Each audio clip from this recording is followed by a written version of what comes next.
Mark 13ஆம் அதிகாரம் 21 27 ஆகிய வசனங்கள். அப்பொழுது இதோ கிறிஸ்து இங்கே இருக்கிறார், அதோ அங்கே இருக்கிறார் என்று எவனாகிலும் சொன்னால் நம்பாதேயுங்கள். ஏனெனில் கள்ள கிறிஸ்துக்களும் கள்ள தீர்க்கதரிசிகளும் எழும்பி கூடுமானால் தெரிந்து கொள்ளப்பட்டவர்களையும் வஞ்சிக்கத்தக்கதாக அடையாளங்களையும் அற்புதங்களையும் செய்வார்கள்.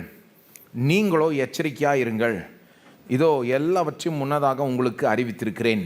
அந்நாட்களிலே அந்த உபத்திரவத்திற்கு பின்பு சூரியன் அந்தகாரப்படும், சந்திரன் ஒளியை கொடாதிருக்கும், வானத்தின் நட்சத்திரங்கள் விழும், வானங்களில் உள்ள சத்துவங்களும் அசைக்கப்படும். அப்பொழுது மனுஷகுமாரன் மிகுந்த வல்லமையோடும் மகிமையோடும் மேகங்களின் மேல் வருகிறதை காண்பார்கள். அப்பொழுது அவர் தம்முடைய தூதரை அனுப்பி தாம் தெரிந்து கொண்டவர்களை பூமியின் கடைமுனை முதற்கொண்டு வானத்தின் கடைமுனை மட்டும் உள்ள 4 திசைகளிலும் இருந்து கூட்டி சேர்ப்பார். போன தடவை இதே வேத பகுதியை வாசித்து இயேசுனுடைய 2ஆம் வருகையை உங்களுக்கு அறிமுகப்படுத்தினோம். இயேசுனுடைய 2ஆம் வருகை இந்த பகுதியில் இருக்கிற மிக முக்கியமான ஒரு சத்தியம். அவருடைய 2ஆம் வருகை எங்கே சொல்லப்படுது? 26ஆம் வசனத்தில் இல்லையா? இந்த தடவையும் இதே வேத பகுதியை தான் வாசித்திருக்கிறோம். ஒருவேளை நீங்கள் நினைக்கலாம் ஏன் என்று. ஏன்னா இன்றைக்கு இயேசுனுடைய 2ஆம் வருகை குறித்து அல்லது அதை சுற்றி இருக்கிற அந்த டீட்டெயில்ஸ் இந்த பகுதி சொல்லுது பாருங்கள், டீட்டெயில்ஸ், அதுக்குள்ளாக நாம் இன்றைக்கு போக போகிறோம். போன தடவை இந்த பகுதியினுடைய டீட்டெயில்ஸ்குள்ளே போகலை, இந்த தடவை இந்த டீட்டெயில்ஸ்குள்ளே போக போகிறோம். இந்த details surrounding the second coming. போன தடவை இயேசுனுடைய 2ஆம் வருகையை அறிமுகப்படுத்தினோம். இன்றைக்கு இதை குறித்த டீட்டெயில்ஸ், இந்த பகுதி கொடுக்குற டீட்டெயிலுக்குள்ளே நாம் போகிறோம். இன்றைக்கி என்ன பார்க்குறோன்னா, இயேசு வர்றதுக்கு முன்பதாக என்ன நடக்கும்? மார்க்கு 13 பிரகாரம் இயேசுனுடைய 2ஆம் வருகைக்கு முன்பாக பல காரியங்கள் நடக்கும் இல்லையா? ஆனால் நாம் இன்றைக்கு பார்க்குறது ஒரே ஒரு காரியத்தை தான் ஃபோக்கஸ் பண்ண போகிறோம். நிறைய காரியம் நடக்கும் இயேசு வரத்துக்கு முன்பாக. மார்க் 13 நிறைய காரியத்தை சொல்லுது. நாம் இன்றைக்கி ஃபோக்கஸ் பண்ணுறது ஒன்று தான். ஆனால் அந்த ஒன்றை ஃபோக்கஸ் பண்ணுறதுக்கு முன்னால் முதல்ல மார்க் 13 இது வரைக்கும் நமக்கு என்ன போதிச்சிருக்கிறதுன்னு உங்களுக்கு நினைப்பூட்டுகிறேன். 5ஆம் வசனத்திலேருந்து இயேசு போதிச்சிட்டு வரார். தம்முடைய வருகைக்கு முன்பாக 2ஆம் வருகைக்கு முன்னால் என்னென்ன நடக்கும்னு அவரே சொல்லியிருக்கிறார். எவ்வளோ காரியங்கள் நம்மளுக்கு சொல்லியிருக்கிறார். ஒரு வேளை மறந்துட்டிங்கன்னா இந்த இமேஜை பாருங்கள், உங்களுக்கு நினைப்பூட்டுகிறேன். என்னென்ன காரியங்கள் நடக்கும்னு இயேசுவே சொல்லியிருக்கார். 5ஆம் வசனத்திலேருந்து நாம் பார்த்துக்கிட்டு வரோம் இல்லையா? முதல்ல 5லிருந்து 9 ஆகிய வசனங்களில் இயேசு பொதுவான அடையாளங்களை கொடுத்தார். சில பொதுவான காரியங்கள் நடைபெறும் அப்படின்னு. எப்படிப்பட்ட காரியங்கள்? வஞ்சகம், வஞ்சனை, அது 5, 6 வசனத்தில் இருக்குது. பேரழிவுகள், அது 7, 8 ஆகிய வசனங்களில் இருக்குது. எப்படிப்பட்ட பேரழிவுகள்? யுத்தங்கள், பஞ்சங்கள், பூமி அதிர்ச்சிகள், உபத்திரவங்கள், அது 9ஆம் வசனத்திலிருந்து பார்க்கலாம். அப்போது இந்த காரியங்களை பொதுவான சில அடையாளங்கள்னு சொல்லலாம். இயேசு எப்படி போதிக்கிறார்னு பார்த்தீங்கன்னா, அந்த 5லிருந்து 9 கரெக்டாக வாசித்தீங்கன்னா எப்படி புரிஞ்சுப்பீங்க அதை? இந்த காரியங்கள்லாம் போக போக, கடைசி நாட்கள் நெருங்க நெருங்க, போக போக இன்னும் கடுமையாக, இன்னும் அடிக்கடி, இன்னும் பரவலாக நடைபெறும். சரித்திரம் முழுவதும் நடந்துட்டு தான் இருக்குது. ஆனால் கடைசி நாட்கள் நெருங்க நெருங்க இது போக போக இன்னும் கடுமையாக, இன்னும் பரவலாக, இன்னும் அடிக்கடி நடைபெறும். அப்புறம் அது மட்டும் இல்லை, 10ஆம் வசனத்தில் இன்னொரு ஒரு பாசிட்டிவான அடையாளத்தை சொன்னார். பாசிட்டிவ், ஏன் பாசிட்டிவ்னு சொல்கிறேன்னா, இந்த அதிகாரத்தில் இருக்கிற முக்கால்வாசி இந்த கடைசி கால அடையாளங்கள் எல்லாம் நெகட்டிவ் தான், எல்லாம் பயமுறுத்துகிற காரியம். யுத்தம், பூமி அதிர்ச்சி, பஞ்சம், உபத்திரவம், வஞ்சனை. பாசிட்டிவாக என்ன இருக்குது? 5லிருந்து 27 பார்த்தீங்கன்னா பாசிட்டிவாக 2 தான் இருக்குது மெயினாக. ஒன்று 10ஆம் வசனத்தில் சொல்லப்படுது, சகல ஜாதிகளுக்கும் சுவிசேஷம் முந்தி பிரசங்கிக்கப்பட வேண்டும். என்ன உபத்திரவம் இருந்தாலும் அதன் மத்தியில் சுவிசேஷம் பூமி எங்கும் பரவும். ஏற்கனவே ஒரு விதத்தில் பரவி இருக்கிறது, தொடர்ந்து பரவி கொண்டு இருக்கிறது. அது ஒரு பாசிட்டிவான காரியம். அடுத்த பாசிட்டிவான காரியம், இயேசு வரார். 26, 27 இயேசு வரார். அதனால தான் இந்த பாசிட்டிவ் அடையாளம்னு சொல்கிறேன். இந்த 10ஆம் வசனத்தில் இது நடக்கணும், முந்தி பிரசங்கிக்கப்பட வேண்டும் என்று சொல்லுகிறார் 10ஆம் வசனத்தில்.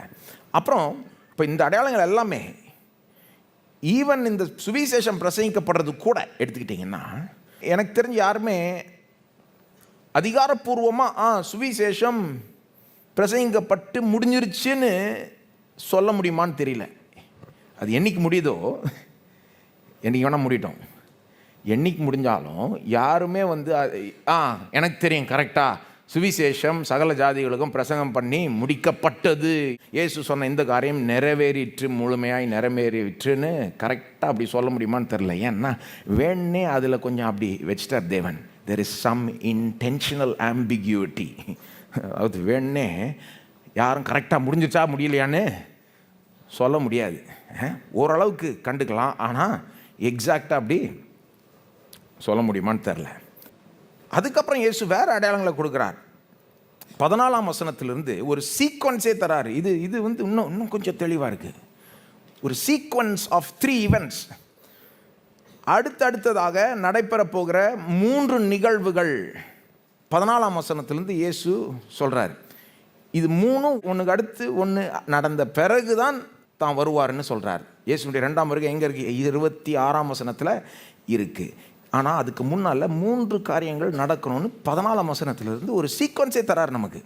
இதுக்கு அடுத்து இது நடக்கணும், அதுக்கு அடுத்து இது நடக்கணும், அதுக்கப்புறம் தான் நான் வருவேன் அப்படின்ற மாதிரி. 14ஆம் வசனத்தில் தொடங்குது அந்த சீக்வன்ஸ். எதில் தொடங்குது? அந்த பாழாக்குகிற அருவருப்பு. அதை குறித்து நாம் பேசினோம் கடந்த ஒரு செய்தியில். அந்தி கிறிஸ்துவோட சம்மந்தப்படுத்தி நாம் பேசணும்.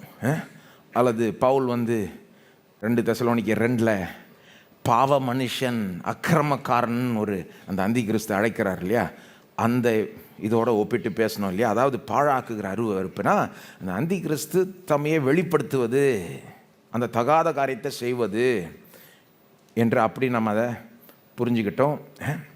அது நடந்த பிறகு மிகுந்த உபத்திரவத்தின் ஒரு காலம் வரும். அது எங்கே சொல்லப்படுது? 19ஆம் வசனத்தில். Clear sequence. இது நடந்த 14 இது வெளிப்பட்ட பிறகு 19 மிகுந்த உபத்திரவத்தின் காலம் வரும்.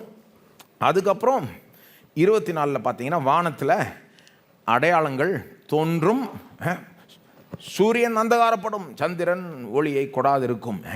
இதெல்லாம் நடக்கும். அப்புறம் தான் 26 இயேசு வரார். அப்போது இந்த 3 காரியங்களை கவனிங்க. அடுத்த இமேஜை பாருங்கள். வெறும் இந்த 3 மட்டும் அதில் காமிக்கிறேன். என்னென்ன பார்த்துருக்கோம் ஏற்கனவே. இந்த 14 சொல்லப்பட்டிருக்க பாழாக்குகிற அருவருப்பை குறித்து ஏற்கனவே பேசிட்டோம். அது கொஞ்சம் வியாக்கியானம் பண்ணுறது கொஞ்சம் கஷ்டம். ஆனால் அதை பற்றி ஒரு செய்தியை பேசியாச்சு. நீங்கள் கேட்கலன்னா போய் கேட்டுக்கலாம். மிகுந்த உபத்திரவத்தின் காலம் அது முடிஞ்ச பிறகு இது வரும். இப்போது நான் ஒரு கேள்வி கேட்குறேன். இந்த மிகுந்த உபத்திரவத்தின் காலம் வந்துருச்சா அப்படின்னு கேட்டிங்கன்னா நான் நினைக்கிறேன், அதாவது மோலை எப்படி நம்ம கேட்கணும்னா பாழாக்குகிற அருவருப்பு மோலை வந்துருச்சா அப்படின்னு கேட்கணும். அந்தி கிறிஸ்து தம்மையை வெளிப்படுத்தி விட்டானா அப்படின்னு நீங்கள் கேட்டிங்கன்னா வெளிப்படுத்தாத இருக்கிற போல தான் தெரியுது எனக்கு. இறுதியாய் அந்த அந்தி கிறிஸ்து தம்மையை வெளிப்படுத்தாதது போல தான் தெரியுது. குட்டி குட்டி அந்தி கிறிஸ்துகள் தங்களை வெளிப்படுத்திட்டாங்க. குட்டி குட்டி அந்தி கிறிஸ்துகள் பாழாக்குகிற அருவருப்பு போன்ற காரியங்களை செய்து தான் வர்றாங்க. 2000 வருஷமாக குட்டி குட்டி என்னைக்கு கிறிஸ்து வந்தாரோ அதுக்கப்புறமே கொஞ்சம் குட்டி குட்டி அந்தி கிறிஸ்துவெல்லாம் கூட இந்த அந்தி கிறிஸ்துவனுடைய ஆவி இந்த பூமியில் செயல்பட்டு தான். அந்தி கிறிஸ்துன்னு என்னங்க? அந்தி கிறிஸ்துனா கிறிஸ்தவ போதனால பைபிளில் இறுதியாக ஒரு கிறிஸ்துவை எதிர்க்கிற ஒரு நபர் எழும்புவான். கிறிஸ்துவை எதிர்ப்பான், கிறிஸ்துவனுடைய ஜனங்களை எதிர்ப்பான், கிறிஸ்துவனுடைய நோக்கங்களை எதிர்ப்பான். இது வரைக்கும் எதிர்க்காத விதத்தில் எதிர்ப்பான் அப்படின்னு பைபிள் போதிக்குது சில பகுதிகளில் பாருங்கள். ஆனால் பைபிள் இதையும் போதிக்குது. இறுதியில் அப்படி ஒரு பெரிய ஆள் ஒருத்தன் எழும்புவான். ஆனால் அவன் வரத்துக்கு முன்னாலேயே அவனுடைய ஆவி, அந்தி கிறிஸ்துவனுடைய ஆவி, அது என்னது ஆவி? கிறிஸ்துவை எதிர்க்கிற ஆவி. கிறிஸ்துவை எதிர்க்கிற ஆவி, கிறிஸ்துவனுடைய ஜனங்களுடைய எதிர்க்கிற ஆவி, கிறிஸ்துவனுடைய நோக்கங்களை எதிர்க்கிற ஆவி, கிறிஸ்துவனுடைய மகிமையை எதிர்க்கிற ஆவி தொடர்ந்து செயல்பட்டுக்கிட்டு தான் இருக்குது 2000 வருஷமாக. குட்டி குட்டி அந்தி கிறிஸ்துகள் அப்படி செஞ்சுக்கிட்டு இருக்காங்க, உண்மை. ஆனால் அந்த இறுதி அந்தி கிறிஸ்து தம்மையை வெளிப்படுத்தினது போல தெரியவில்லை. இன்றைக்கு பூமியில் அந்தி கிறிஸ்து இருக்கிறாரா அப்படின்னு கேட்டிங்கன்னா எனக்கு தெரியாதுன்னு சொல்லுவேன். தன்னையே வெளிப்படுத்திட்டாரா? அந்த தகாத காரியத்தை செஞ்சிட்டாரா? 2 தெசலோனிக்கர் 2 சொல்லப்படுது. செஞ்சிட்டாரா அப்படின்னா செய்யாதது போல தான் தெரிகிறது. ஆகவே இன்னும் நாம் இந்த ஸ்டேஜ் 1க்கே வராதது போல தான் தெரியுது. இந்த சீக்வன்ஸில் இங்கே கூட வராதது போல தான் தெரியுது. இது வந்த பிறகு அடுத்தது என்ன நடக்குன்றாரு? மிகுந்த உபத்திரவத்தின் காலம் 19 23 ஆகிய வசனத்தில் இயேசு அதை தான் சொல்கிறாரு.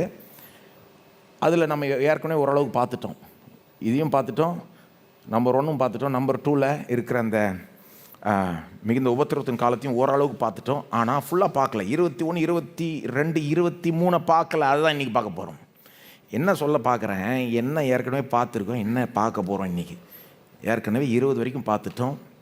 ஆனால் அந்த மிகுந்த உபத்திரவத்தின் காலத்தில் மீதி இருக்கிற அந்த வசனங்கள் 21, 22, 23 இன்னும் பார்க்கல. அதை தான் இன்றைக்கு பார்க்க போகிறோம். அது என்னத்தை பற்றிய வசனங்கள்? கடைசி கால வஞ்சனையை குறித்த வசனங்கள். கடைசி கால வஞ்சனை, எல்லாம் சொல்லுங்கள், வஞ்சனை, டிசெப்ஷன். இது வந்து அந்த மிகுந்த உபத்திரத்தின் காலத்திலே வர்ற மாதிரி தான் இந்த பகுதியில் போதிக்கப்படுது. அப்போ இன்றைக்கு அதை பார்க்க போகிறோம். 21லேருந்து 23 கடைசி கால வஞ்சனை. அடுத்த வாரம் வானத்தில் அடையாளங்கள் அப்படின்னு பார்க்க போகிறோம். சரி, கடைசி கால வஞ்சனை அதை கவனிப்போம் இன்றைக்கு. இப்போது இந்த வஞ்சனை என்ற கடைசி கால வஞ்சனை என்ற இந்த காரியத்தை பைபிள் பல இடத்துல போதிக்குது பாருங்கள். கடைசி நாட்கள் நெருங்க நெருங்க இந்த வஞ்சனை பெருகும், பிசாசானவன் சத்துரு ஜனங்களை வஞ்சிப்பான், உலகத்தாரில் அநேகர் அந்த வஞ்சனைக்கு ஆளாவார்கள், அதை நம்பிடுவாங்க, வஞ்சிக்கப்படுவாங்கன்னெலாம் பைபிள் பல இடத்துல போதிக்குது. மார்க் 13 பார்த்தீங்கன்னா இந்த வஞ்சனையை பற்றி 2 இடத்துல இயேசு போதிக்கிறார். 5-6 ஆகிய வசனத்தில் சொல்கிறார், திரும்ப 21லேருந்து 23 சொல்கிறார். கவனிச்சிங்களா? அதை 5-6 வாசித்துட்டு அப்புறம் 21லேருந்து 23 வாசித்தீங்கன்னா கிட்டத்தட்ட ஒரே மாதிரி இருக்கும். ரெண்டுமே அதே சப்ஜெக்டை பற்றி தான் பேசுது. அப்போது ரிப்பீட் பண்ணுறாரு, அதே சப்ஜெக்டை ரிப்பீட் பண்ணுறாரு. உடனே நீங்கள் அதை நோட் பண்ணணும். ஒருத்தர் ஒரு காரியத்தை ரிப்பீட் பண்ணுறாங்கன்னா, திரும்ப திரும்ப சொல்கிறாங்கன்னா அது முக்கியம் தானே அர்த்தம். பைபிள்லையும் அதே தான். திரும்ப திரும்ப இயேசு அதை சொல்கிறாருன்னா அது முக்கியம்னு அர்த்தம். அது மட்டும் இல்லை, இந்த கடைசி கால அடையாளங்கள், இந்த அதிகாரத்தில் சொல்கிற அடையாளங்களில் வெறும் 2 காரியத்துக்கு தான் இவ்வளவு இடமும் வார்த்தைகளும் ஒதுக்கப்பட்டிருக்கிறது. கடைசி கால அடையாளங்கள் இவ்வளோ சொல்கிறார் இயேசு. ஆனால் குறிப்பாக 2 அடையாளங்களுக்கு நிறைய இடத்தையும் வார்த்தைகளையும் ஒதுக்குறார் இயேசு. அது என்ன தெரியுமா? ஒன்று இந்த வஞ்சனை, இன்னொன்று வந்து உபத்திரவம். உபத்திரவம் வந்து நிறைய வசனங்களில் பேசப்படுது. 9, 11, 12, 13, 19 குறைஞ்சது. வஞ்சனையும் நிறைய வசனங்களில் பேசப்படுது. 5, 6, 21, 22, 23. அப்போ என்ன சொல்ல வரேன்னா, நிறைய இடம் வார்த்தைகள் இதுக்கு செலவழிச்சார்னா இயேசு. அப்போ இது முக்கியமான அர்த்தம், இதை நம்ம கவனிக்கணும். அதனால தான் இன்றைக்கு முழு செய்தியுமே இந்த கடைசி கால வஞ்சனையை பற்றியது. குறிப்பாக இந்த 21லேருந்து 23 இருக்கிற அந்த வஞ்சனை. இந்த 21லேருந்து 23 இருக்கிற வஞ்சனை வந்து வருங்காலத்தில் நடக்க போகிற, அதாவது இந்த மிகுந்த உபத்திரவத்தின் காலத்தில் நடக்க போகிற ஒரு வஞ்சனையை போல தான் தெரிகிறது. எதை வச்சு சொல்கிறேன்? இந்த பகுதியினுடைய அமைப்பை பார்த்தீங்கன்னா 21லேருந்து 23 வந்து எந்த பேராக்குள்ளே வருது. சில நேரம் நீங்கள் பைபிள், ஆங்கில பைபிள்லாம் வச்சுருந்தீங்கன்னா பேராவை பிரிச்சுருப்பாங்க. 21லேருந்து 21 எந்த பேராவில் வருது? 14 தொடங்கி 23 இருக்கிற பேராவில் வருது. மிகுந்த உபத்திரவத்தின் காலம் அந்த பேரால் 19 தொடங்கிடுது. நிச்சயமாக அது மிகுந்த உபத்திரவத்தின் காலம் எங்கே முடியுதுன்னு கேட்டிங்கன்னா 23ஆம் வசனத்தில் முடிகிறது போல் தெரியுது. எப்படிங்க உங்களுக்கு தெரியும்னு கேட்டிங்கன்னா 24 தொடக்கத்தை வாசிங்கன்னு சொல்லுவேன் நான். அந்நாட்களிலே அந்த உபத்திரவத்திற்கு பின்பு, அந்த உபத்திரவத்திற்கு பின்புனா இதுக்கு முன்னால் சொல்கிறதெல்லாம் உபத்திரவத்தின் காலத்தோட வர்ற மாதிரி தானே தெரியுது. அப்போது அந்த 21லேருந்து 23 இருக்கிற அந்த வஞ்சனை உபத்திரவத்தின் காலத்தை பற்றி ஒரு வஞ்சனையை போல தெரியுது. அது மட்டும் இல்லை, பைபிளில் மற்ற இடங்களிலும் இந்த கருத்து போதிக்கப்படுது. எந்த கருத்து? மிகுந்த உபத்திரவத்தின் காலத்தில் இதுவரைக்கும் வராத அளவுக்கு ஒரு வஞ்சனை வரும். அந்த மிகுந்த உபத்திரவத்தின் காலத்தினுடைய இது என்னன்னா, இது வரைக்கும் வராத உபத்திரம் வரும், இது வரைக்கும் நடக்காத விதத்தில் உபத்திரவம் இருக்கும், அதில் வந்து இது வரைக்கும் நடக்காத விதத்தில் வஞ்சனையும் இருக்கும். தானியேல் 12:1 இதை போதிக்குது, வெளிப்படுத்தல் 13 இதை போதிக்குது, 2 தெசலோனிக்கர் 2 இதை போதிக்குது. ஆகவே இந்த பகுதியினுடைய அமைப்பை பார்த்தாலும் சரி, மற்ற வேத பகுதியிலும் பார்த்தாலும் சரி, இந்த மிகுந்த உபத்திரவத்தின் காலம், இந்த வருங்காலத்தில் அந்த அந்தி கிறிஸ்து தமையை வெளிப்படுத்தின பிறகு ஒரு மிகுந்த உபத்திரவத்தின் காலம் வரும். அதில் வந்து இது வரைக்கும் நடக்காத விதத்தில் ஒரு வஞ்சனை நடக்கும் என்று வேதம் போதிக்குது. அது இங்கேயும் போதிக்கப்படுறது போல் தெரியுது. இதெல்லாம் ஏன் சொல்கிறேன்னா 21லேருந்து 23 வந்து வருங்கால வஞ்சனையை குறிக்குதுன்னு சொல்ல வரேன். அவ்வளோதான், வருங்கால வஞ்சனை. 5, 6 ஆகிய வசனங்களில் சொல்லப்படுற வஞ்சனை வந்து ஏற்கனவே நடந்துக்கிட்டு இருக்கிற வஞ்சனைன்ற மாதிரி எடுத்துக்கலாம். நாம் இன்றைக்கு கவனிக்கிறது வந்து இந்த 21லேருந்து 23 வருங்காலத்தில் வரப்போகிற, அதாவது இந்த மிகுந்த உபத்திரவத்தின் காலத்தில் வரப்போகிற வஞ்சனை. அப்போது நான் வருங்காலத்தில் வரப்போகிற வஞ்சனைன்னு சொன்னோன்னே சிலர் மனசில் ஒரு கேள்வி எழும்பலாம் இல்லையா? என்ன கேள்வி? ஏங்க என்றைக்கோ நடிக்கிறத பற்றி இன்றைக்கி எதுங்க பார்க்கணும்? அன்றைக்கி வரப்போ பார்த்துக்கலாங்க, அன்றைக்கி வரப்போ பார்த்துக்கலாம். திருடன் வரப்போ பார்த்துக்கலான்னா, ரெடி ஆகிக்கலான்னா அதில் என்ன சாமர்த்தியம் இருக்குது? அப்போ போய் நான் ட்ரைனிங் பண்ணிக்கிறேன், திருடனுடைய தந்திரத்தெல்லாம் கற்றுக்கிறேன்னா அதெல்லாம் வேலைக்கு ஆகாது. வர்றதுக்கு முன்னால் தான் ஆயத்தமாகணும், கற்றுக்கணும் இல்லையா? நம்முடைய தலைமுறையிலே இப்படிப்பட்ட காரியம் நடக்கலான்ற வாய்ப்பு இருக்குதா இல்லையா? வாய்ப்பு இருக்குது. நடக்கும்னு சொல்ல, நான் வாய்ப்பு இருக்குதான்னு கேட்குறேன், அவ்வளோதான். வாய்ப்பு இருக்குது, நடக்கலாம், நடக்காமலையும் போகலாம், வரப்போகிற தலைமுறைகளில் நடக்கலாம். ஆனால் வாய்ப்பு இருக்குதுன்னு சொல்ல வரேன்.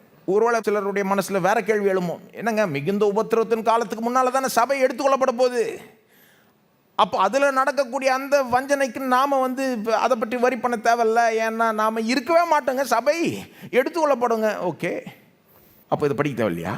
அவங்க அதை தான் சொல்ல வருவாங்க, நம்ம இருக்கவே மாட்டோம், இதை படித்து என்ன பிரயோஜனம், இது நமக்கு தேவையே இல்லை, ஏன்னா அந்த மிகுந்த உபத்திரத்துக்கு காலத்துக்கு முன்னாலேயே நாம் சபை எடுத்துக்கொள்ளப்படும், ஆகவே இதை படித்து நமக்கு ஒன்றும் இது தேவையே கிடையாது, ஏன்னா நாம் இருக்கவே மாட்டோம் அந்த வஞ்சனையின் காலத்தில். அப்போ இது படிக்க தேவையில்லையா? பாருங்கள், அது தப்பான அப்ரோச்.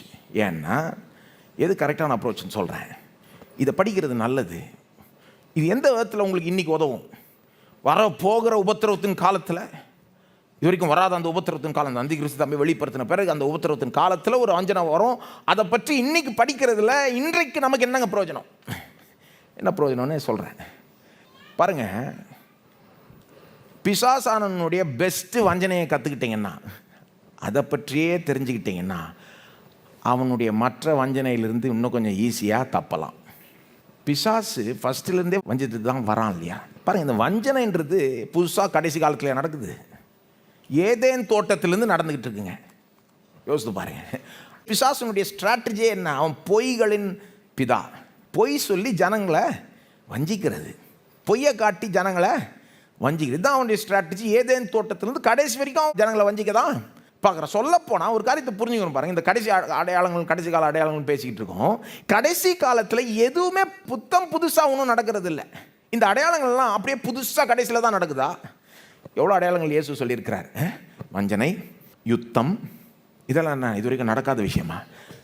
பூமி அதிர்ச்சி, பஞ்சம், உபத்திரவம், எல்லாமே நடந்துக்கிட்டு தாங்க இருக்குது. ஃபஸ்ட்லேருந்தே நடந்துக்கிட்டு தான் இருக்குது. ஆயிரக்கணக்கான வருஷமாக நடந்துக்கிட்டு தான் இருக்குது. இதுதான் திரும்ப இந்த கடைசி நாட்கள் நெருங்க நெருங்க அதிகமாக நடக்கும்ன்றாரு. இப்போ இதே தான் அங்கேயும் நடக்கும். அப்போ என்ன வித்தியாசம்னு கேட்கலாம். வேறு லெவலில் நடக்கும், அவ்வளோதான். சரித்திரம் முழுவதும் இந்த காரியங்கள் நடக்குது. ஆனால் அந்த கடைசி நாட்கள் நெருங்க நெருங்க இன்னும் கடுமையாக நடக்கும், இன்னும் அடிக்கடி நடக்கும், இன்னும் பரவலாக நடக்கும், இன்னும் பெரிய கேட்டையை விளைவிக்கும். அதுதான் வித்தியாசமே ஒழிய கடைசி நாட்களில் புதுசாக அப்படியே நடந்துக்கிட்டு இருக்கும் அப்படி யோசிக்கிறது கரெக்டு கிடையாது. நடக்கிறது தாங்க நடக்கும். பிசாசு வஞ்சித்துட்டு தான் இருக்கிறான், காலாங்காலமாக வஞ்சிக்க தான் பார்க்குறான். என்ன ஒன்று, அந்த கடைசி நாட்களில் அவன் வஞ்சனையை கொஞ்சம் வேறு லெவலுக்கு கொண்டு போகிறான். The devil saves his best for last, but so does God. பிசாசு தன்னுடைய பெஸ்ட்டை கடைசி வரைக்கும் வச்சுக்கிறான், கடைசிக்கு வச்சுக்கிறான். பொதுவாக பெஸ்ட்டு பாயிண்ட்டை கடைசியில் சொல்ல பார்ப்போம் இல்லையா? அந்த மாதிரி பிசாசும் அவனுடைய பெஸ்ட், அவனுடைய இதே என்ன வஞ்சனை, அவ்வளோதான். அப்போ அவன் என்ன பண்ணுறான்? அவன் பெஸ்ட்டு வஞ்சனையே கடைசியில் ஒரு வஞ்சனை வச்சுருக்கேன் அப்படின்றான். தேவனும் தம்முடைய மிகப்பெரிய விடுதலையை கடைசிக்கு சேவ் பண்ணியிருக்கிறார். இப்போ நான் என்ன சொல்கிறேன், இதை இன்றைக்கி பார்த்து என்ன பிரயோஜனம்னு கேட்குறவர்களுக்கு உங்கள் மனசில் அந்த எண்ணம் ஓடிக்கிட்டு இருக்கே, நான் சொல்கிறேன் என்ன பிரயோஜனம்னா, அவனுடைய பெஸ்ட்டு வஞ்சனையே கற்றுக்கிட்டிங்கன்னா, முன்னாலே தெரிஞ்சு வச்சுக்கிட்டிங்கன்னா, அவனுடைய பெஸ்ட்டு ஸ்ட்ராட்டஜி, அவனுடைய பெஸ்ட்டு ஆயுதத்தையே கண்டு வச்சுக்கிட்டிங்கன்னா, அப்போது அதை விட சின்ன சின்ன வஞ்சனை இருக்குது பாருங்கள், அதை நீங்கள் ஈஸியாக எஸ்கேப் பண்ண முடியும். ஏன்னா பெஸ்ட்டே ஃபேஸ் பண்ணுறதுக்கு ஆயத்தமாயிட்டா, அப்போது இதை ஈஸியாக தப்பிச்சிடலாம். அவனுடைய இப்போ செய்கிற அந்த வஞ்சனையிலிருந்தெல்லாம் இன்னும் கொஞ்சம் ஈஸியாக தப்புறதுக்கு உதவும். ஆகவே இதை படிக்கலாம், படிக்கிறது உதவி, நமக்கு இது பிரயோஜனமாக இருக்கும். முதல்ல இதை வாசிப்போம். 21 23 இதை வாசித்துட்டு இதை கொஞ்சம் ஒரு பைபிள் ஸ்டடி பண்ணுவோம். 21 23 வாசிக்கிறேன். அப்பொழுது இதோ கிறிஸ்து இங்கே இருக்கிறார், அதோ அங்கே இருக்கிறார் என்று எவனாகிலும் சொன்னால் நம்பாதேயுங்கள். ஏனெனில் கள்ள கிறிஸ்துக்களும் கள்ள தீர்க்கதரிசிகளும் எழும்பி கூடுமானால் தெரிந்து கொள்ளப்பட்டவர்களை வஞ்சிக்கத்தக்கதாக அடையாளங்களையும் அற்புதங்களையும் செய்வார்கள். நீங்களோ எச்சரிக்கையாக இருங்கள், இதோ எல்லாவற்றையும் முன்னதாக உங்களுக்கு அறிவித்திருக்கிறேன். சரி, இப்போ கொஞ்சம் let's do some observation and interpretation. இருக்கிறத கவனிப்போம், புரிஞ்சுப்போம், அப்புறம்தான் அப்ளிகேஷன். இங்கே இருக்கிறது வருங்கால வஞ்சனையை குறித்து சொல்லுது. இதை கொஞ்சம் புரிஞ்சுக்கலாம். வருங்காலத்தில் இந்த வஞ்சனை எப்படி நடக்கும் முதல்ல புரிஞ்சுக்கிட்டு அப்புறம் இன்றைய காலத்தில் நம்ம இதை எப்படி நாம் இதை அப்ளை பண்ணலான்றதை பேசலாம். முதல்ல இந்த வருங்கால வஞ்சனை குறித்து 4 காரியங்களை இங்கே நீங்கள் கவனிக்கணும்னு நான் விரும்புகிறேன். இந்த வேத பகுதியிலேருந்து சும்மா பைபிள் ஸ்டடி பண்ணலாம். 21 23 கவனமாக பார்க்க போகிறோம். 4 காரியங்களை நீங்கள் நிச்சயமாக கவனிக்கணுங்க. ஒன்று, இந்த வஞ்சனை எதை பற்றியதுன்னு இந்த வசனம் சொல்லுது. 21ஆம் வசனம் சொல்லுது, இந்த வஞ்சனை எதை பற்றியது? கிறிஸ்து வந்துட்டார் என்பதை பற்றியது. என்னன்னு சொல்கிறாங்களா? அந்த வஞ்சனை என்னவா? கிறிஸ்து வந்துட்டார்னு சொல்கிறாங்க. கிறிஸ்து வந்துட்டார். 21 பாருங்க. அப்பொழுது இதோ கிறிஸ்து இங்கே இருக்கிறார், அதோ அங்கே இருக்கிறார் என்று எவனாகிலும் சொன்னால் நம்பாதீங்கள். அதாவது இந்த வருங்கால உபத்திரவத்தின் காலத்தில் திடீர்னு ஒரு கூட்டம் சொல்லுமா, இதோ கிறிஸ்து இங்கே இருக்கிறார், அந்த வேற கூட்டம் சொல்லும் கிறிஸ்து அங்கே இருக்கிறார் அப்படின்னு. வந்துட்டார், கிறிஸ்து வந்துட்டார்ன்ற மாதிரி சொல்றாங்க. மேசியா வந்துட்டார், உலக ரட்சகர் வந்துட்டார், ஒருவேளை இயேசுவே கூட வந்துட்டார்னு கூட சொல்லலாம். வருங்காலத்தில் அப்படி சொல்லுவாங்களாம். இயேசு சொல்றாரு, அவங்கள நம்பாதேங்கள். 22 ஏனெனில் என்ன கள்ள கிறிஸ்துக்களும், எல்லாம் சொல்லுங்க, கள்ள கிறிஸ்துக்களும் கள்ள தீர்க்கதரிசிகளும் எழும்பி அவங்க சில காரியங்களை செய்வாங்க. அப்போ இந்த வஞ்சனை எதை பற்றியது? என்னன்னு சொல்றாங்களாம்? கிறிஸ்து வந்துட்டார், இங்க வந்துட்டார், அங்க வந்துட்டார். எதை வச்சு சொல்றாங்க? கள்ள கிறிஸ்துக்கள் எழும்பி சில காரியங்களை செய்து அவர்களை மயக்குகிறார்கள். ஆகவே அப்படி சொல்றாங்க. கிறிஸ்து வந்துட்டார் என்று சொல்றாங்க. மத்தேயுல இதே பகுதி, மத்தேயுல போய் பார்த்தீங்கன்னா இங்க விடப்பட்டிருக்கிற ஒரு வசனம் அங்க வருது பாருங்க. மத்தேயு 24:26 ஆகையால் அதோ வனாந்திரத்தில் இருக்கிறார் என்று சொல்வார்கள், ஆனால் புறப்படாதிருங்கள். சொல்லுவாங்களாம் சில பேர், இதோ வனாந்திரத்தில் வந்துட்டார் கிறிஸ்து. இயேசு சொல்றார், அதை கேட்டுட்டு புறப்படாதிருங்கள். அவனை நம்பி நீனு அங்க போயிட்டு இருக்காத. மத்தேயு 24:26 இதோ அறை வீட்டிற்குள் இருக்கிறார் என்று சொல்வார்கள், ஆனால் நம்பாதிருங்கள். அதாவது இந்த வஞ்சனை எதை பற்றியது? கிறிஸ்து வந்துட்டார்னு சொல்றான், வரல ஆனா வந்துட்டார்னு சொல்றான். எதை வச்சு சொல்றான்? 2வது திரும்ப மார்க் 13 போயிடுங்க. இந்த பகுதியில் முதல்ல நீங்கள் என்ன கவனிக்கணும்? கிறிஸ்து வந்துட்டாருன்னு சொல்கிறானுங்க, இதுதான் வஞ்சனை. எதை வச்சு வஞ்சிக்கிறாங்க? எதை வச்சு இந்த வஞ்சனை ஓடுது? இது கவனிக்கணும் பாருங்க. அடையாளம் அற்புதத்தை வச்சு ஓடுது. 22 அப்படி தான் சொல்லப்படுது. ஏனெனில் கள்ள கிறிஸ்துக்களும் கள்ள தீர்க்கதரிசிகளும் எழும்பி, மார்க் 13:22 வாசிக்கிறேன். கள்ள கிறிஸ்துக்களும் கள்ள தீர்க்கதரிசிகளும் எழும்பி கூடுமானால் தெரிந்து கொள்ளப்பட்டவர்களையும் வஞ்சிக்கத்தக்கதாக அடையாளங்களையும் அற்புதங்களையும் செய்வார்கள். ஏன் ஜனங்க இதை நம்பிட்டு ஓடுவாங்களாம்? ஏன் வஞ்சிக்கப்படுவாங்களாம்? இல்லை என்னங்க இந்த வஞ்சனையினுடைய பவர் எங்கெங்க இருக்கு? அடையாளம் அற்புதம். அடையாளம் அற்புதம் நடக்குதுன்னு கேட்ட உடனே ஜனங்க மயங்கி போய் அப்போ வந்திருக்கலாம் ஒருவேளை அப்படின்னு நம்பி போவாங்க. ஏசு என்ன சொல்றாரு? அடையாளம் அற்புதம் செஞ்சு அதை காண்பிப்பாங்க. அதை சிலர் பார்த்துட்டு என்ன பண்ணுவாங்க, இவ்வளோ பெரிய அடையாளம் நடந்துருச்சு, அற்புதம் நடந்துருச்சு, கிறிஸ்துவ தான் இருக்கணும் அப்படின்ட்டு மற்றவங்களையும் கிறிஸ்து வந்துட்டார் எப்படி சொல்ற? அடையாளம் நடந்துருச்சு, அற்புதம் நடந்துருச்சு, இது கிறிஸ்துவ தான் இருக்கணும். ஆனால் இயேசு சொல்றாரு, அதை நம்பாத. ஏன்னா அந்த அடையாளம் அற்புதத்தை செய்கிறவன் யாரு? கள்ள கிறிஸ்து. யாருங்க செய்யறது? 22 அடையாளம் அற்புதம் யாருங்க செய்யறது? கிறிஸ்துவா செய்கிறாரு. 22 தேவ ஜனங்களை செய்கிறாங்க கிடையாது. கள்ள கிறிஸ்துக்களும் கள்ள தீர்க்கதரிசிகளும். கரெக்டாக பாருங்கள் உங்கள் பைபிளை. அவங்க இந்த அடையாளம் அற்புதத்தை செய்கிறாங்க. அதை செஞ்சு சில பேர் மயங்கி விழுறாங்க. ஆனால் நீங்கள் நம்பாதீங்கன்றாரு. பாருங்கள், இந்த வஞ்சனையினுடைய பவரே இந்த அடையாள அற்புதத்தில் தான் இருக்குது.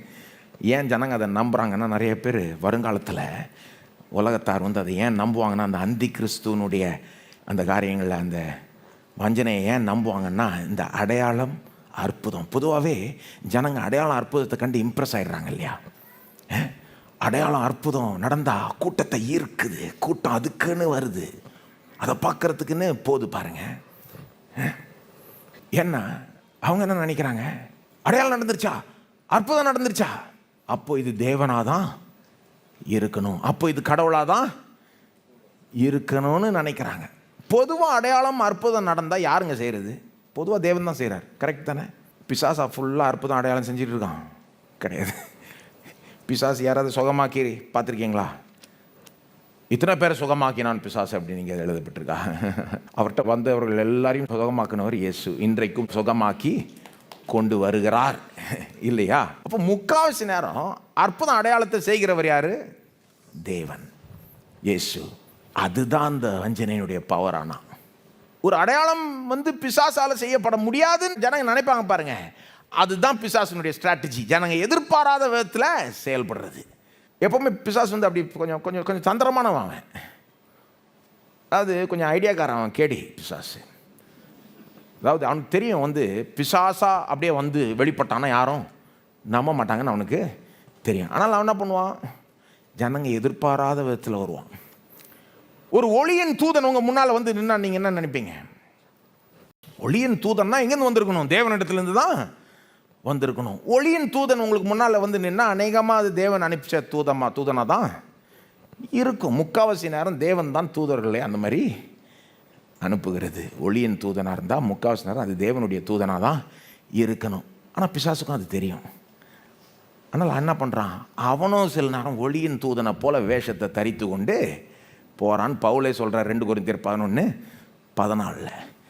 அதாவது ஜனங்க எதிர்பாராத விதத்தில் செயல்படுற அந்த ஸ்ட்ராட்டஜி, அதுதான் வஞ்சனையை அதை பேஸ் பண்ணி தானே ஓடுது. அப்போ பொதுவாக அற்புதம் அடையாளம் தேவன் தான் செய்கிறார். அவரை போல யாரும் செய்ய முடியாது, உண்மை. ஆனால் அதை வச்சுட்டு தான் பிசாசை நான் வஞ்சிக்க பார்க்குறான். அடையாளத்தை அற்புதத்தை பார்த்து ஜனங்க நம்பிடுவாங்க அப்படின்ட்டு. வருங்காலத்தில் அந்த மாதிரி நிறையா உலகத்தார் இந்த அடையாளம் அற்புதத்தை கண்டு மயங்கி விழுவார்கள். இன்னொரு காரியத்தை தெளிவுபடுத்த விரும்புகிறேன். இங்கே இந்த கள்ள கிறிஸ்துக்கள், கள்ள தீர்க்கதரிசிகள்னு வருது பாருங்க. கள்ள தீர்க்கதரிசிகள் இது யாரை பற்றி சொல்லுதுன்னா, இந்த 22ஆம் வசனம் குறிப்பாக நான் சொன்னேன் ஏற்கனவே, வருங்காலத்தில் அந்த மிகுந்த உபத்திரத்தின் காலத்தில் நடக்கிற, இது வரைக்கும் நடக்கக்கூடாத ஒரு வஞ்சனை, அதை பற்றி பேசுறது போல இது தெரியுது. இது கொஞ்சம் ஹை லெவல் வஞ்சனையை பற்றி பேசுறது போல தெரியுது. இது கொஞ்சம் லோ லெவல் வஞ்சனைன்னு சொல்ல முடியாது. அதாவது இந்த கள்ள தீர்க்கதரிசி என்ற வார்த்தையை இன்னைக்கு நிறைய பேர் லேஸில் பயன்படுத்துகிறாங்க. ஆனால் நீங்கள் என்ன நினச்சிக்கூடாது, 22ஆம் வசனம் இன்றைக்கி ஜனங்க சொல்கிறாங்க எல்லாத்துக்கும் எதுக்கெத்தாலும் அவர் கள்ள தீர்க்கதரிசி அப்படின்வாங்க. இன்றைக்கி அந்த மாதிரி ஆயிடுச்சு கிறிஸ்தவ உலகத்தில். எதுக்கெத்தாலும் அவங்க கள்ள தீர்க்கதரிசி, இவங்க கள்ள தீர்க்கதரிசி. ஏன்னா இவங்க நம்புறது எல்லாத்தையும் அவங்க போதிக்கலை, இவங்க பார்க்குற மாதிரி அவங்க எல்லாத்தையும் பார்க்கல. ஆனால் அவங்க உடனே கள்ள தீர்க்கதரிசி. அந்த வார்த்தையை லேஸில் பயன்படுத்தவே கூடாது. அதை கொஞ்சம் ஸ்பெஷலாக ரிசர்வ் பண்ணிக்கணும், கொஞ்சம் கொஞ்சம் மோசமான பார்ட்டிங்களுக்கு. ஒருத்தர் கள்ள தீர்க்கதரிசியாக இல்லையான்னு உடனே ஒரு முடிவுக்கு வந்துடக்கூடாது. கொஞ்சம் கரெக்டாக பார்க்கணும், டெஸ்ட் பண்ணணும். அதுக்கு டெஸ்ட்டெல்லாம் பைபிள் கொடுக்குது. கள்ள தீர்க்கதரிசியா இல்லையான்னு எப்படி கண்டுபிடிக்கலாம்? பல டெஸ்ட் இருக்குது. ஃப்ரூட் டெஸ்ட் இருக்குது, கனி taste. You will know them by their fruits. அவருடைய கனிகளால் அவர்களை அறிவீர்கள். அவனுடைய வாழ்க்கையின் கனியை பொதுவாக பார்க்க வேண்டும். ஸ்கிரிப்சர் டெஸ்ட் இருக்குது. வேதத்துக்கு அவர்கள் பணிகிறார்களா, வேதத்துக்கு தங்களே கீழ்ப்படுத்தி கொள்கிறார்களா, இதன் அதிகாரத்துக்கு கீழே வருகிறார்களா, இது சொன்னதை நாம் செய்யணும்னு ஒத்துக்கொள்கிறார்களா. இன்னொன்று எசென்ஷியல் டாக்ட்ரின் டெஸ்ட்டு. அத்தியாவசிய கிறிஸ்தவ உபதேசங்களை அவர்கள் நம்பணும், போதிக்கணும். நம்பணும், குறைஞ்சது இயேசுவை பற்றி அத்தியாவசிய காரியங்களை அவங்க நம்பணும். அப்போ இந்த இதுக்கிட்டலாம் டெஸ்ட் இருக்குது பாருங்கள். இப்போ அதெல்லாம் பார்த்து கொஞ்சம் நிதானமாக முடிவெடுக்கணும். ஒருத்தர் கள்ள தீர்க்கதரிசியா இல்லையா? நான் இன்றைய உலகத்தில் எப்படி ஆயிடுச்சு, கண்டபடி இவங்க கள்ள தீர்க்கதரிசி, அவங்க கள்ள தீர்க்கதரிசின்னு சொல்லிட்டதுனால இப்போ ஜனங்க இந்த 22ஆம் வசனம் மாதிரி வசனத்துக்கு வர்றப்போ இந்த கள்ள தீர்க்கதரிசி பற்றி பேசுதுன்னு நினச்சிக்க போகிறாங்க. அப்படி கிடையாது. இது கொஞ்சம் ஹை லெவல் கள்ள தீர்க்கதரிசி. இது அந்த மிகுந்த உபத்திரவத்தின் காலத்தில் அந்த அந்தி கிறிஸ்து செய்கிற அந்த வஞ்சனை அல்லது அதுக்கு கிட்டக்க நடக்கிற, அவனை போல வஞ்சிக்கிற, அதை பற்றி பேசுது. இதை லோ லெவலில் இறக்கிடாதீங்க. பாருங்கள், கள்ள தீர்க்கதரிசிகளே கொஞ்சம் லெவல் இருக்குது. அந்தி கிறிஸ்து தான் டாப் லெவல். அதில் கள்ள கிறிஸ்துகள்லே கொஞ்சம் லெவல் இருக்குது பாருங்கள். அந்த இறுதியாக வர்ற அந்தி கிறிஸ்து தான் ரொம்ப மோசம். அவனுடைய வஞ்சனை தான் ரொம்ப மோசம். அவனை மாதிரி வந்துக்கிட்டே இருக்காங்க. அந்த நாட்கள் நெருங்க நெருங்க அவனை போல் மற்றவர்களும் சிலர் செய்வாங்க, அவனோட இருக்கிறவங்களும் செய்வாங்க, வஞ்சிப்பார்கள். இப்போ இந்த வசனம் எதை பற்றி பேசுனா, அந்த வருங்கால வஞ்சனையை பற்றி பேசுது. கொஞ்சம் ஹை லெவல் வஞ்சனையை பற்றி ஒன்று அந்த அந்தி கிறிஸ்துவே செய்கிற வஞ்சனை அல்லது அவனோட இருக்கிறவர்கள் செய்கிற ஒரு வஞ்சனையை பற்றி பேசுகிறது போல தான் தெரியுது. இதை தப்பாக புரிஞ்சிக்கக்கூடாது. அந்த ஹை லெவல் வஞ்சனைன்னு ஏன் சொல்கிறேன் பாருங்கள். அதை பற்றி பவுல் பேசுகிறார். அவன் எப்படி வஞ்சிப்பான், என்ன மாதிரி லெவலில் வஞ்சிப்பான்றது பவுல் பேசுகிறார் பாருங்கள். 2 தெசலோனிக்கேயர் 2:9 அந்தி கிறிஸ்துன்னு அவனை அழைக்காமல் பவுல் வேறு விதமாக அழைக்கிறார். அக்கிரமக்காரன் அப்படின்றாரு, பாவ மனுஷன் என்று சொல்லுகிறார். ஆனால் அநேகமாக அதே நபரை பற்றி தான் பேசுகிறாருன்னு சொல்லுகிறார்கள். 2 தெசலோனிக்கர் 2:9 அவன் எப்படி வஞ்சிப்பான்னு சொல்கிறார் பாருங்க. அந்த அக்கிரமக்காரனுடைய வருகை சாத்தானுடைய செயலின்படி சகல வல்லமையோடும் அடையாளங்களோடும் பொய்யான அற்புதங்களோடும் இருக்குமா. அந்த அக்கிரமக்காரனுடைய வருகை சாத்தானுடைய செயலின்படி, தேவனுடைய செயலின்படி கிடையாது, சாத்தானுடைய செயலின்படி சகல வல்லமையோடும் அடையாளங்களோடும் பொய்யான அற்புதங்களோடும். எப்படி பவுல் சொல்கிறாரு பாருங்க. ஏன் பார்க்குறோம் பாருங்க. பிசாசு என்றைக்குமே வஞ்சித்துக்கிட்டு இருக்கான். அவனுடைய பெஸ்ட்டு வஞ்சனையை பார்த்துக்கிட்டு இருக்கோம். இப்போ இதை கொஞ்சம் கற்றுக்கிட்டா அவனுடைய சின்ன சின்ன வஞ்சனையை ஈஸியாக தப்பிச்சிடலாம். ஜனங்களை பொய்களை நம்ப பண்ணியே நாசம் பண்ணுறான் பிசாசு. நீங்கள் சத்தியத்தை தெரிஞ்சுக்கிட்டீங்கன்னா, இன்றைக்கி சொல்கிற சத்தியத்தை தெரிஞ்சுக்கிட்டீங்கன்னா அவனுடைய வஞ்சனைகள் லேசில் விட மாட்டீங்க. சத்தியம் உங்களை விடுதலை ஆகினால தான். அப்போது அந்த பெஸ்ட்டு வஞ்சனை, அந்த கடைசியில் வரப்போகிற அந்த அக்கிரமக்காரன் அவன் எப்படி வஞ்சிப்பானா, சாத்தானுடைய செயலின்படி சகல வல்லமையோடும் அடையாளங்களோடும் பொய்யான அற்புதங்களோடும். எப்படி சொல்கிறார் பாருங்க, சகல வல்லமையோடும். சொல்கிறத பார்த்தா யாரை பற்றி பேசுகிறான்ற மாதிரி இருக்குது. பிசாசை பற்றி பேசுகிறார். சாத்தானுடைய செயலின்படி சகல வல்லமையோடும், ஆனால் அதே நேரத்தில் அவன் அடக்கிறார் பாருங்க, அடையாளங்களோடும் பொய்யான அற்புதம். இது உண்மையான அற்புதம் கிடையாது. ஒரு விதத்தில் இது பொய்யான ஒரு மாயை, ஒரு பொய்யான அற்புதம். வெளிப்படுத்தல் 13ஆம் வசனத்தில் கடைசியில் அந்த நடக்க போகிற அந்த வஞ்சனையை அங்கேயும் சொல்லுது பாருங்க. என்ன லெவலில் நடக்கும்னு பாருங்க.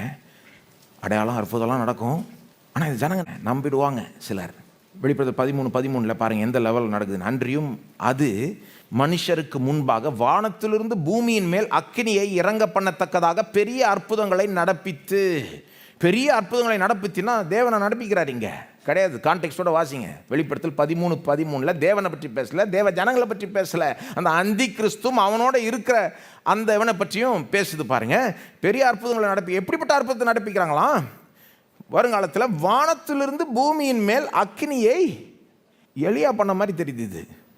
பழைய பாட்டில் எலியா தீர்க்கதரிசி வானத்திலிருந்து பூமியின் வரைக்கும் அக்கினியை வர பண்ணினார். அதை பார்த்து எல்லாம் ஆச்சரியப்பட்டாங்க.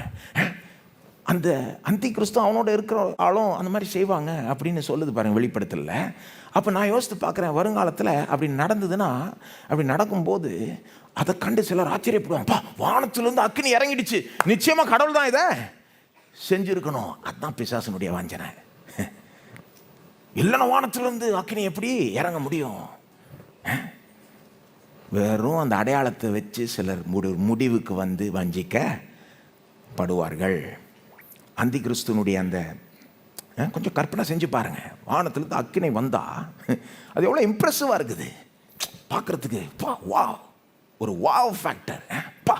யார் இதை செய்ய முடியும்? கடவுள் தான் இதை செய்ய முடியும் அப்படின்னா ஜனங்க நம்பிடுவாங்க. இதுக்கு தான் வெறும் அடையாளத்தை பார்த்து முடிவெடுக்க கூடாது. இன்னைக்கு செய்தியினுடைய மிக முக்கியமான பாயிண்ட் என்னது? அடையாளத்தை மட்டும் பார்த்து முடிவெடுக்க கூடாது. எதை பார்த்து முடிவெடுக்கணும்? சத்தியத்தை பார்த்து முடிவெடுக்கணும். ஆனால் வருங்காலத்தில் சிலர் அடையாளத்தை பார்த்து முடிவெடுத்து விழுந்துருவாங்க. அந்தி கிறிஸ்துவனுடைய அந்த வஞ்சனை ரொம்ப ஹை லெவலில் இருக்கும். அவனோட இருக்கிறவங்களும் அந்த மாதிரி செய்வாங்க. அதை பற்றி பேசுது. சரி, மார்க் 13 போயிடுங்க. 2 காரியம் சொல்லியிருக்கேன். இயேசு வந்துட்டார், கிறிஸ்து வந்துட்டார் என்று சொல்கிறாங்க. எதை வச்சு சொல்கிறாங்க? அடையாளம் நடக்குது, அற்புதம் நடக்குது, அதை வச்சு சொல்கிறாங்க வந்துட்டார் அப்படின்னு. 3வது, இதெல்லாம் இயேசு ஏன் போதிக்கிறார்? போதிக்கிறதுனுடைய நோக்கம் என்னது? ஏன்னா தம்முடைய ஜனங்கள் இந்த வஞ்சனைக்கு விழவே கூடாது. போதனையுடைய நோக்கம் என்னது?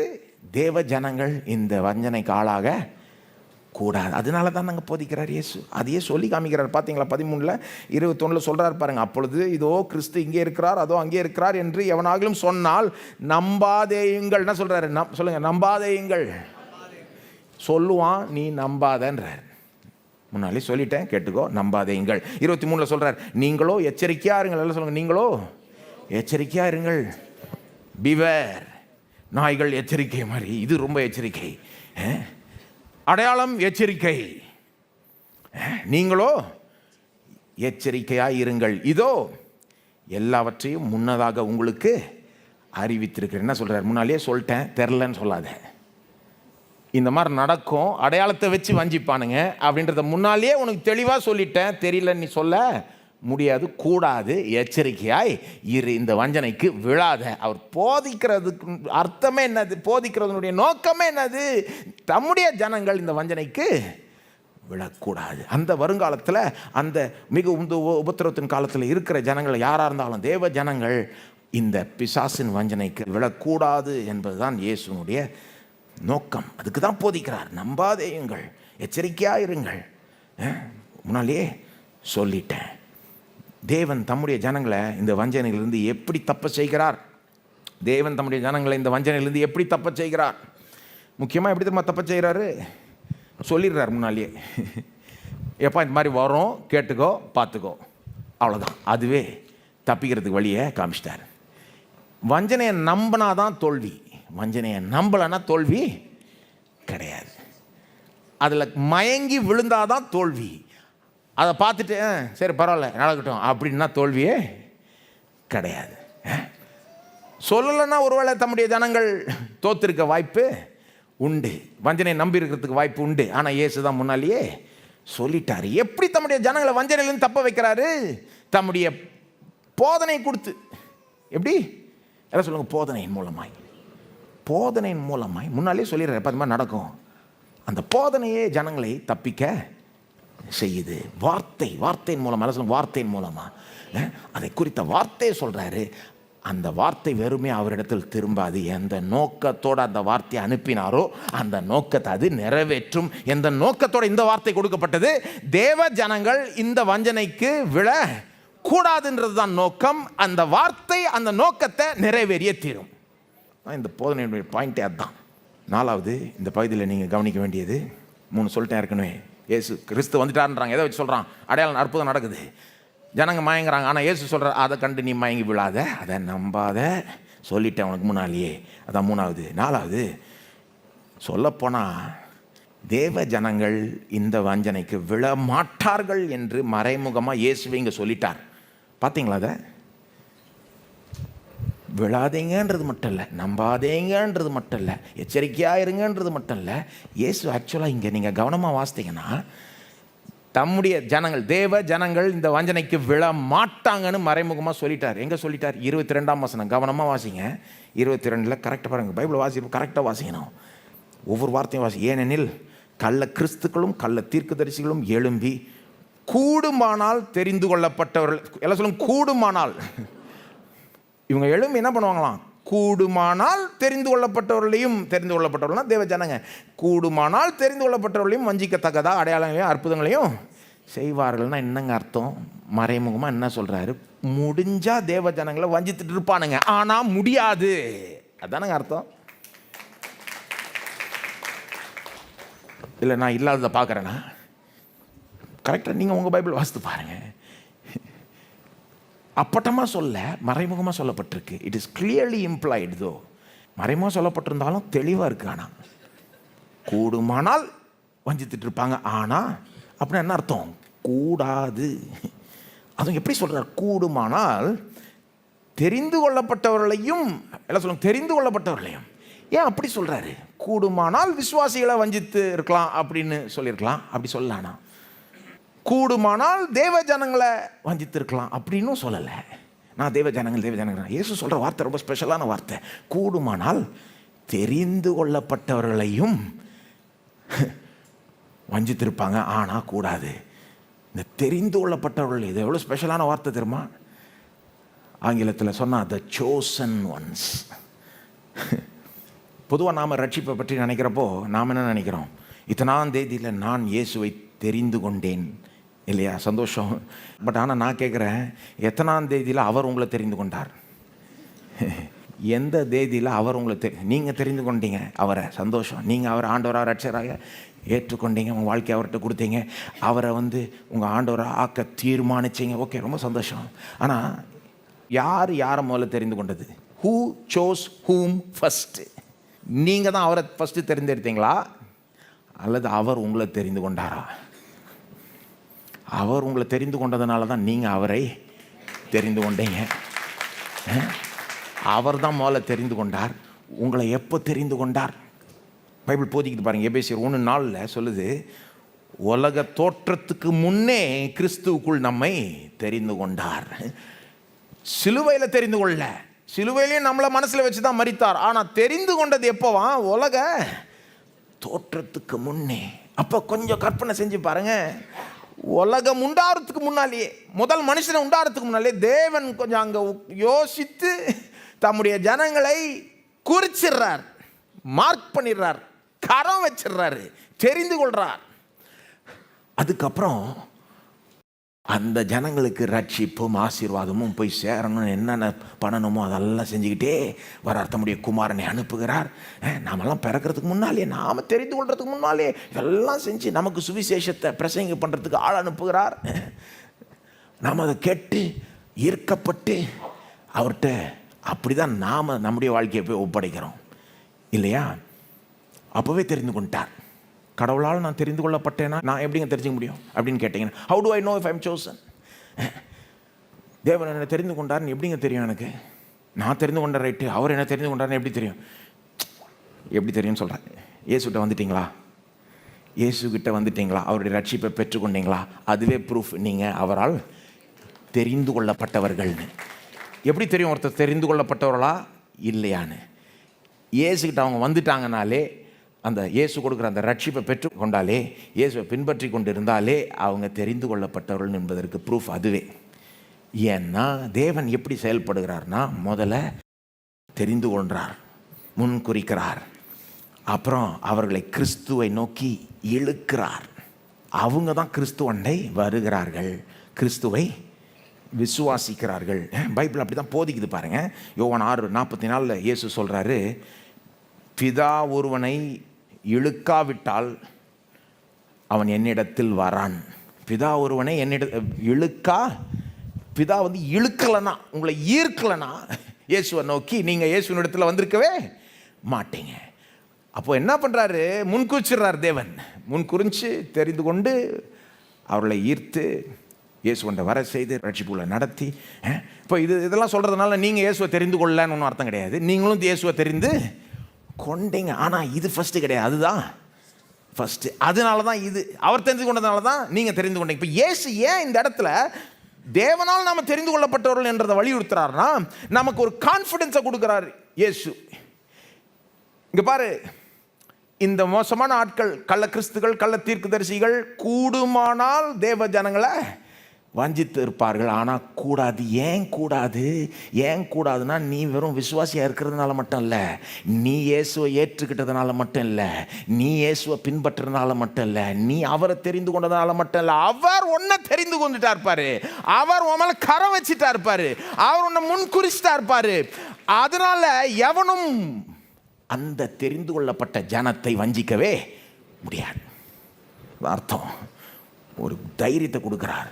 நம்முடைய கான்ஃபிடன்ஸ் நாம் இயேசுவை தெரிந்து கொண்டோம் என்பதில் இல்லை, அவர் என்னை தெரிந்து கொண்டார் என்பதில் இருக்கு.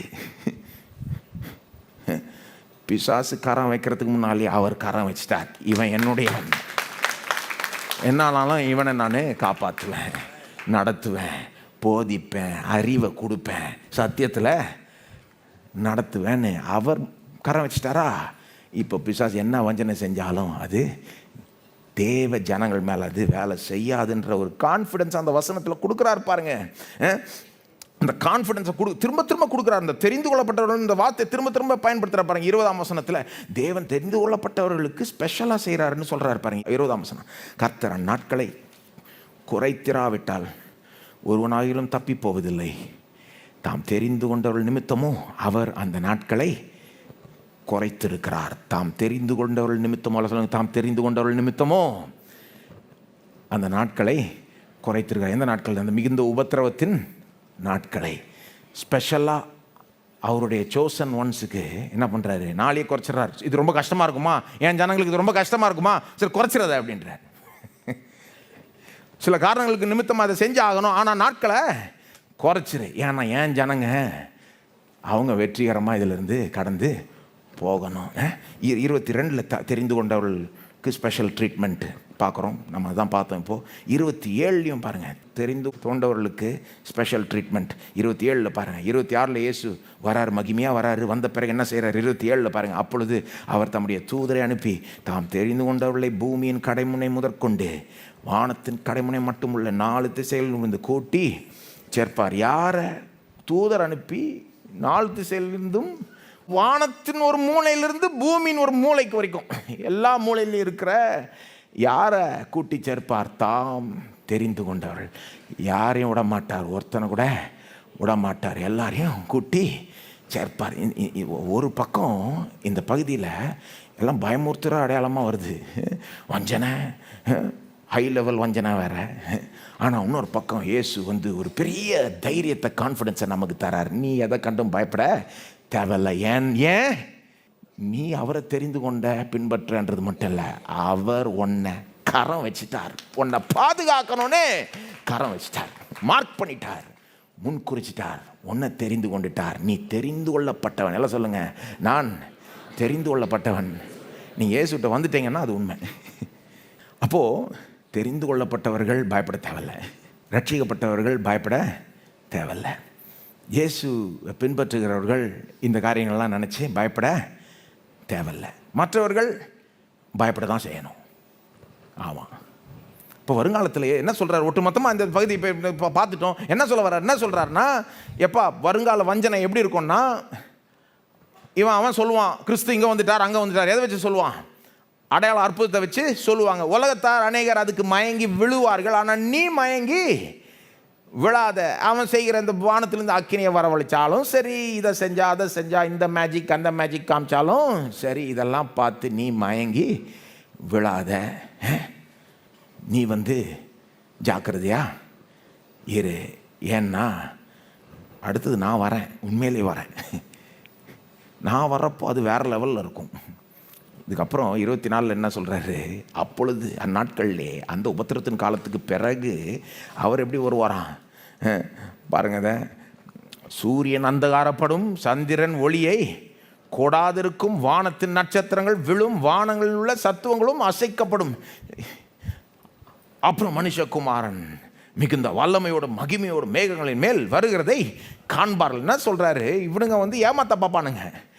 இந்த வித்தையை காமிச்சு அந்த வித்தையை பார்த்து கிறிஸ்து வந்துட்டார், இங்கே வந்துட்டார், அங்கே வந்துட்டார், இந்த அறை வீட்டுக்குள்ளாக ஒளிஞ்சிக்கிட்டு இருக்கிறார், சீக்கிரட்டாக இருக்கிறார், இந்த வனாந்தரத்தில் இருக்க, இதெல்லாம் நம்பி போகாத. கேட்டா இந்த அடையாளம்வான், அந்த அற்புதம்வான். என்ன அடையாளம், என்ன அற்புதம்? வானத்திலிருந்து அக்கினின்வான். அதனால் என்ன? அவர் வரப்போ அதை விட பிரம்மாண்டமாக வருவார். வானங்களே குலுக்கி எடுத்துட்டு வருவார்.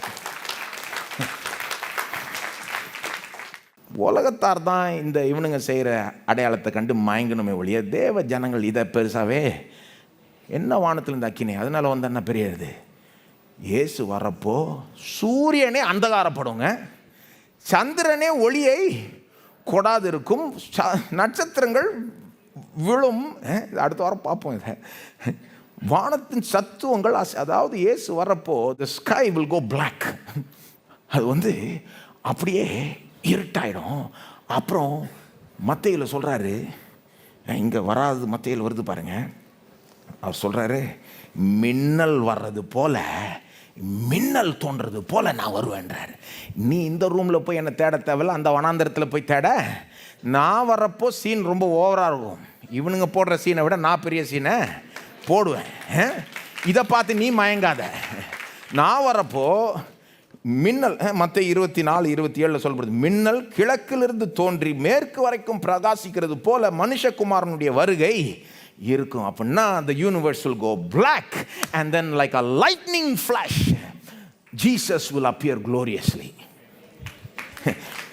அப்படியே கும் இருட்டில் மின்னல், அப்படியே ஒரு வெளிச்சம், சூரியனை காட்டிலும் அதிகமாய் பிரகாசிப்பார். இயேசு தோன்றுவார், மகிமையாய் அங்கே தோன்றுவார். இது ரொம்ப பிரம்மாண்டமான வருகை. இது இவனுங்களுடைய கிம்மிக்ஸுக்கெல்லாம் மயங்க தேவையில்லை. நம்ம என்ன சொல்கிறாரு?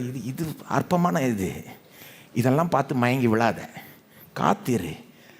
அதுக்கப்புறம் 24 தான் சொல்கிறாரு, அந்த உபத்திரத்தின் காலத்துக்கு பிறகு நான் வர்றப்போ இன்னும் பெரிய சீன் போட்டுட்டு வருவேன். நீ வந்து நான் என்னுடைய வருகையை மிஸ் பண்ணவே முடியாது. தோ வந்துட்டார் தெரியலையா உனக்கு? தெரியும், அது அந்த மாதிரி இருக்கும். அது வந்த பிறகு தூதரை அனுப்பி உன்னை கூட்டி சேர்ப்பேன். நீ ஒன்றும் தேடிக்கலாம் வர தேவையில்லை. தான் பாயிண்ட்டு. இவனுங்களை இதை கண்டு மயங்கி விழாத. இவனுங்க லெவல் வேற, என்னுடைய லெவல் வேற அப்படின்னு சொல்கிறார். அந்தி கிறிஸ்து வேற லெவலில் வஞ்சிப்பான்றது உண்மை. ஆனால் இயேசு வரப்போ வாயின் சுவாசத்தில் அவனை நாசம் பண்ணுவார். வாயின் சுவாசத்தினால ஃபோன் ஊதி அவனை நாசம் பண்ணுவார். 2 தெசலோனிக்கர் 2:8 சொல்லுது பாருங்க. இப்போது கரெக்டாக புரிஞ்சுக்கிட்டா எவ்வளோ பெரிய ஒரு தைரியத்தை கொடுக்குறார் இயேசு. எவ்வளோ பயங்கரமான காரியங்கள் நடக்க போகுது. ஆனால் அதன் மத்தியில் நாம் தைரியமாக இருக்கலாம், நிம்மதியாக சமாதானத்தோடு இருக்கலாம். ஏன்னா நம்முடைய இயேசு எல்லாத்த காட்டிலும் பெரியவர். சரி, பார்த்துட்டோம் வருங்காலத்தில் எப்படி இருக்க போகுதுன்னு பார்த்துட்டோம். இதை இன்றைக்கு எப்படி நம்ம எடுத்துக்கிறது, எப்படி அப்ளை பண்ணுறது? மெயினாக நம்பர் 1 எப்படி அப்ளை பண்ணுறதுன்னா, இந்த கடைசி காலங்கள், அதை குறித்த அடையாளங்கள், அதில் நடக்கக்கூடிய மோசங்கள் இதெல்லாம் கண்டு நாம் பயப்படவே தேவையில்லை. ஏன்னா இறுதியில் எல்லாமே நமக்கு சாதகமாக தான் முடியுது. இயேசுவை நம்புகிறவர்களுக்கு சாதகமாக தான் முடியுது. தேவனால் தெரிந்து கொள்ளப்பட்டவர்களுக்கு சாதகமாக தான் முடியுது. அப்போது வருங்காலத்து குறித்து பயம் நமக்கு இருக்கவே தேவையில்லை. இருக்க தேவையில்லை. வந்தாலும் அதை நீங்கள் சத்தியத்தின் மூலமாக அதே நீங்கள் அதை அகற்றணும். நீ எதுக்கு பயப்படுற? உங்கள் மனசு சொல்லுவோம், ஐயோ இது நடந்துருச்சுன்னா, அல்லது வேறு யாராவது சொல்லுவோம் அந்தி கிறிஸ்து வந்துருச்சுன்னா இப்படி நடக்கும் அப்படி. ஆனால் என்ன, இயேசு இருக்கிறார். நாம் தெரிந்து கொள்ளப்பட்டவர்கள். நம்மளை எப்படி பாதுகாக்கணும்னு அவருக்கு தெரியும். நாம் அவருடைய வருகையை காத்துக்கிட்டு இருக்கிறோம். அப்போ வருங்காலத்தை குறித்து நாம் பயப்பட தேவையில்லை, பயப்படவும் கூடாது. பயப்படுறோன்னா சத்தியம் தெரிலன்னு அர்த்தம் நமக்கு. அதுதான் நம்பர் 1. இது அப்படி தான் எடுத்துக்கணும். இன்றைக்கி வருங்காலத்தை குறித்து பயப்படவே தேவையில்லை. நம்முடைய வருங்காலம் சேஃப், அருமையாய் இருக்க போது. நித்திய வருங்காலத்தை சொல்கிறேன், உங்கள் ரிட்டையர்மெண்ட்டை சொல்ல, உங்களுடைய 12th எக்ஸாமை சொல்ல, நான் அதெல்லாம் தாண்டி சொல்கிறேன். அதுவே நல்லா இருக்க போதுன்னா இது நல்லா தாங்க இருக்கும். ஏங்க இது பெருசா அது பெருசாங்க? கொஞ்சம் ஒரு பெர்ஸ்பெக்டிவில் பாருங்கள். 12வது தான் உலகம் மாதிரி கிடையாது. உலகம் கிடையாது அது. 12வது எக்ஸாமில் செய்ய 12வது தான் உங்கள் வாழ்க்கையா? கிடையாது. அப்படி பார்த்தீங்கன்னா ஓவராக ப்ரெஷர் ஆகிடும். 12வது உருப்படியாக எழுத முடியாது. அப்புறம் இதை காட்டிலும் பெரிய காரியங்களை தேவன் வைத்திருக்கிறார். இறுதியில் எல்லாத்தையும் எனக்கு நன்மையா முடிய செய்வார்னு பார்த்தீங்கன்னா ப்ரெஷர் போயிடும். 12வது எக்ஸாமுக்கு உருப்படியாக படிக்கவும் உதவும். கிறிஸ்தவனா எப்படி வாழ்க்கையை பார்த்துக்கணும்னு கற்றுக்கணும். எப்போவுமே லாஸ்ட் வரைக்கும் பார்க்கணும். கிறிஸ்தவனா கடைசி வருங்காலம் என்னுடைய நல்லா இருக்க போகுது. ஏன்னா தேவனால் தெரிந்து கொள்ளப்பட்டவன் நான். அப்போ இப்போவும் நல்லா தான் இருக்க போகுது. என்ன ஆனாலும் இறுதியில் எல்லாத்தையும் தேவன் சரி செய்வார். சரி, வேற என்ன சொல்லலாம்?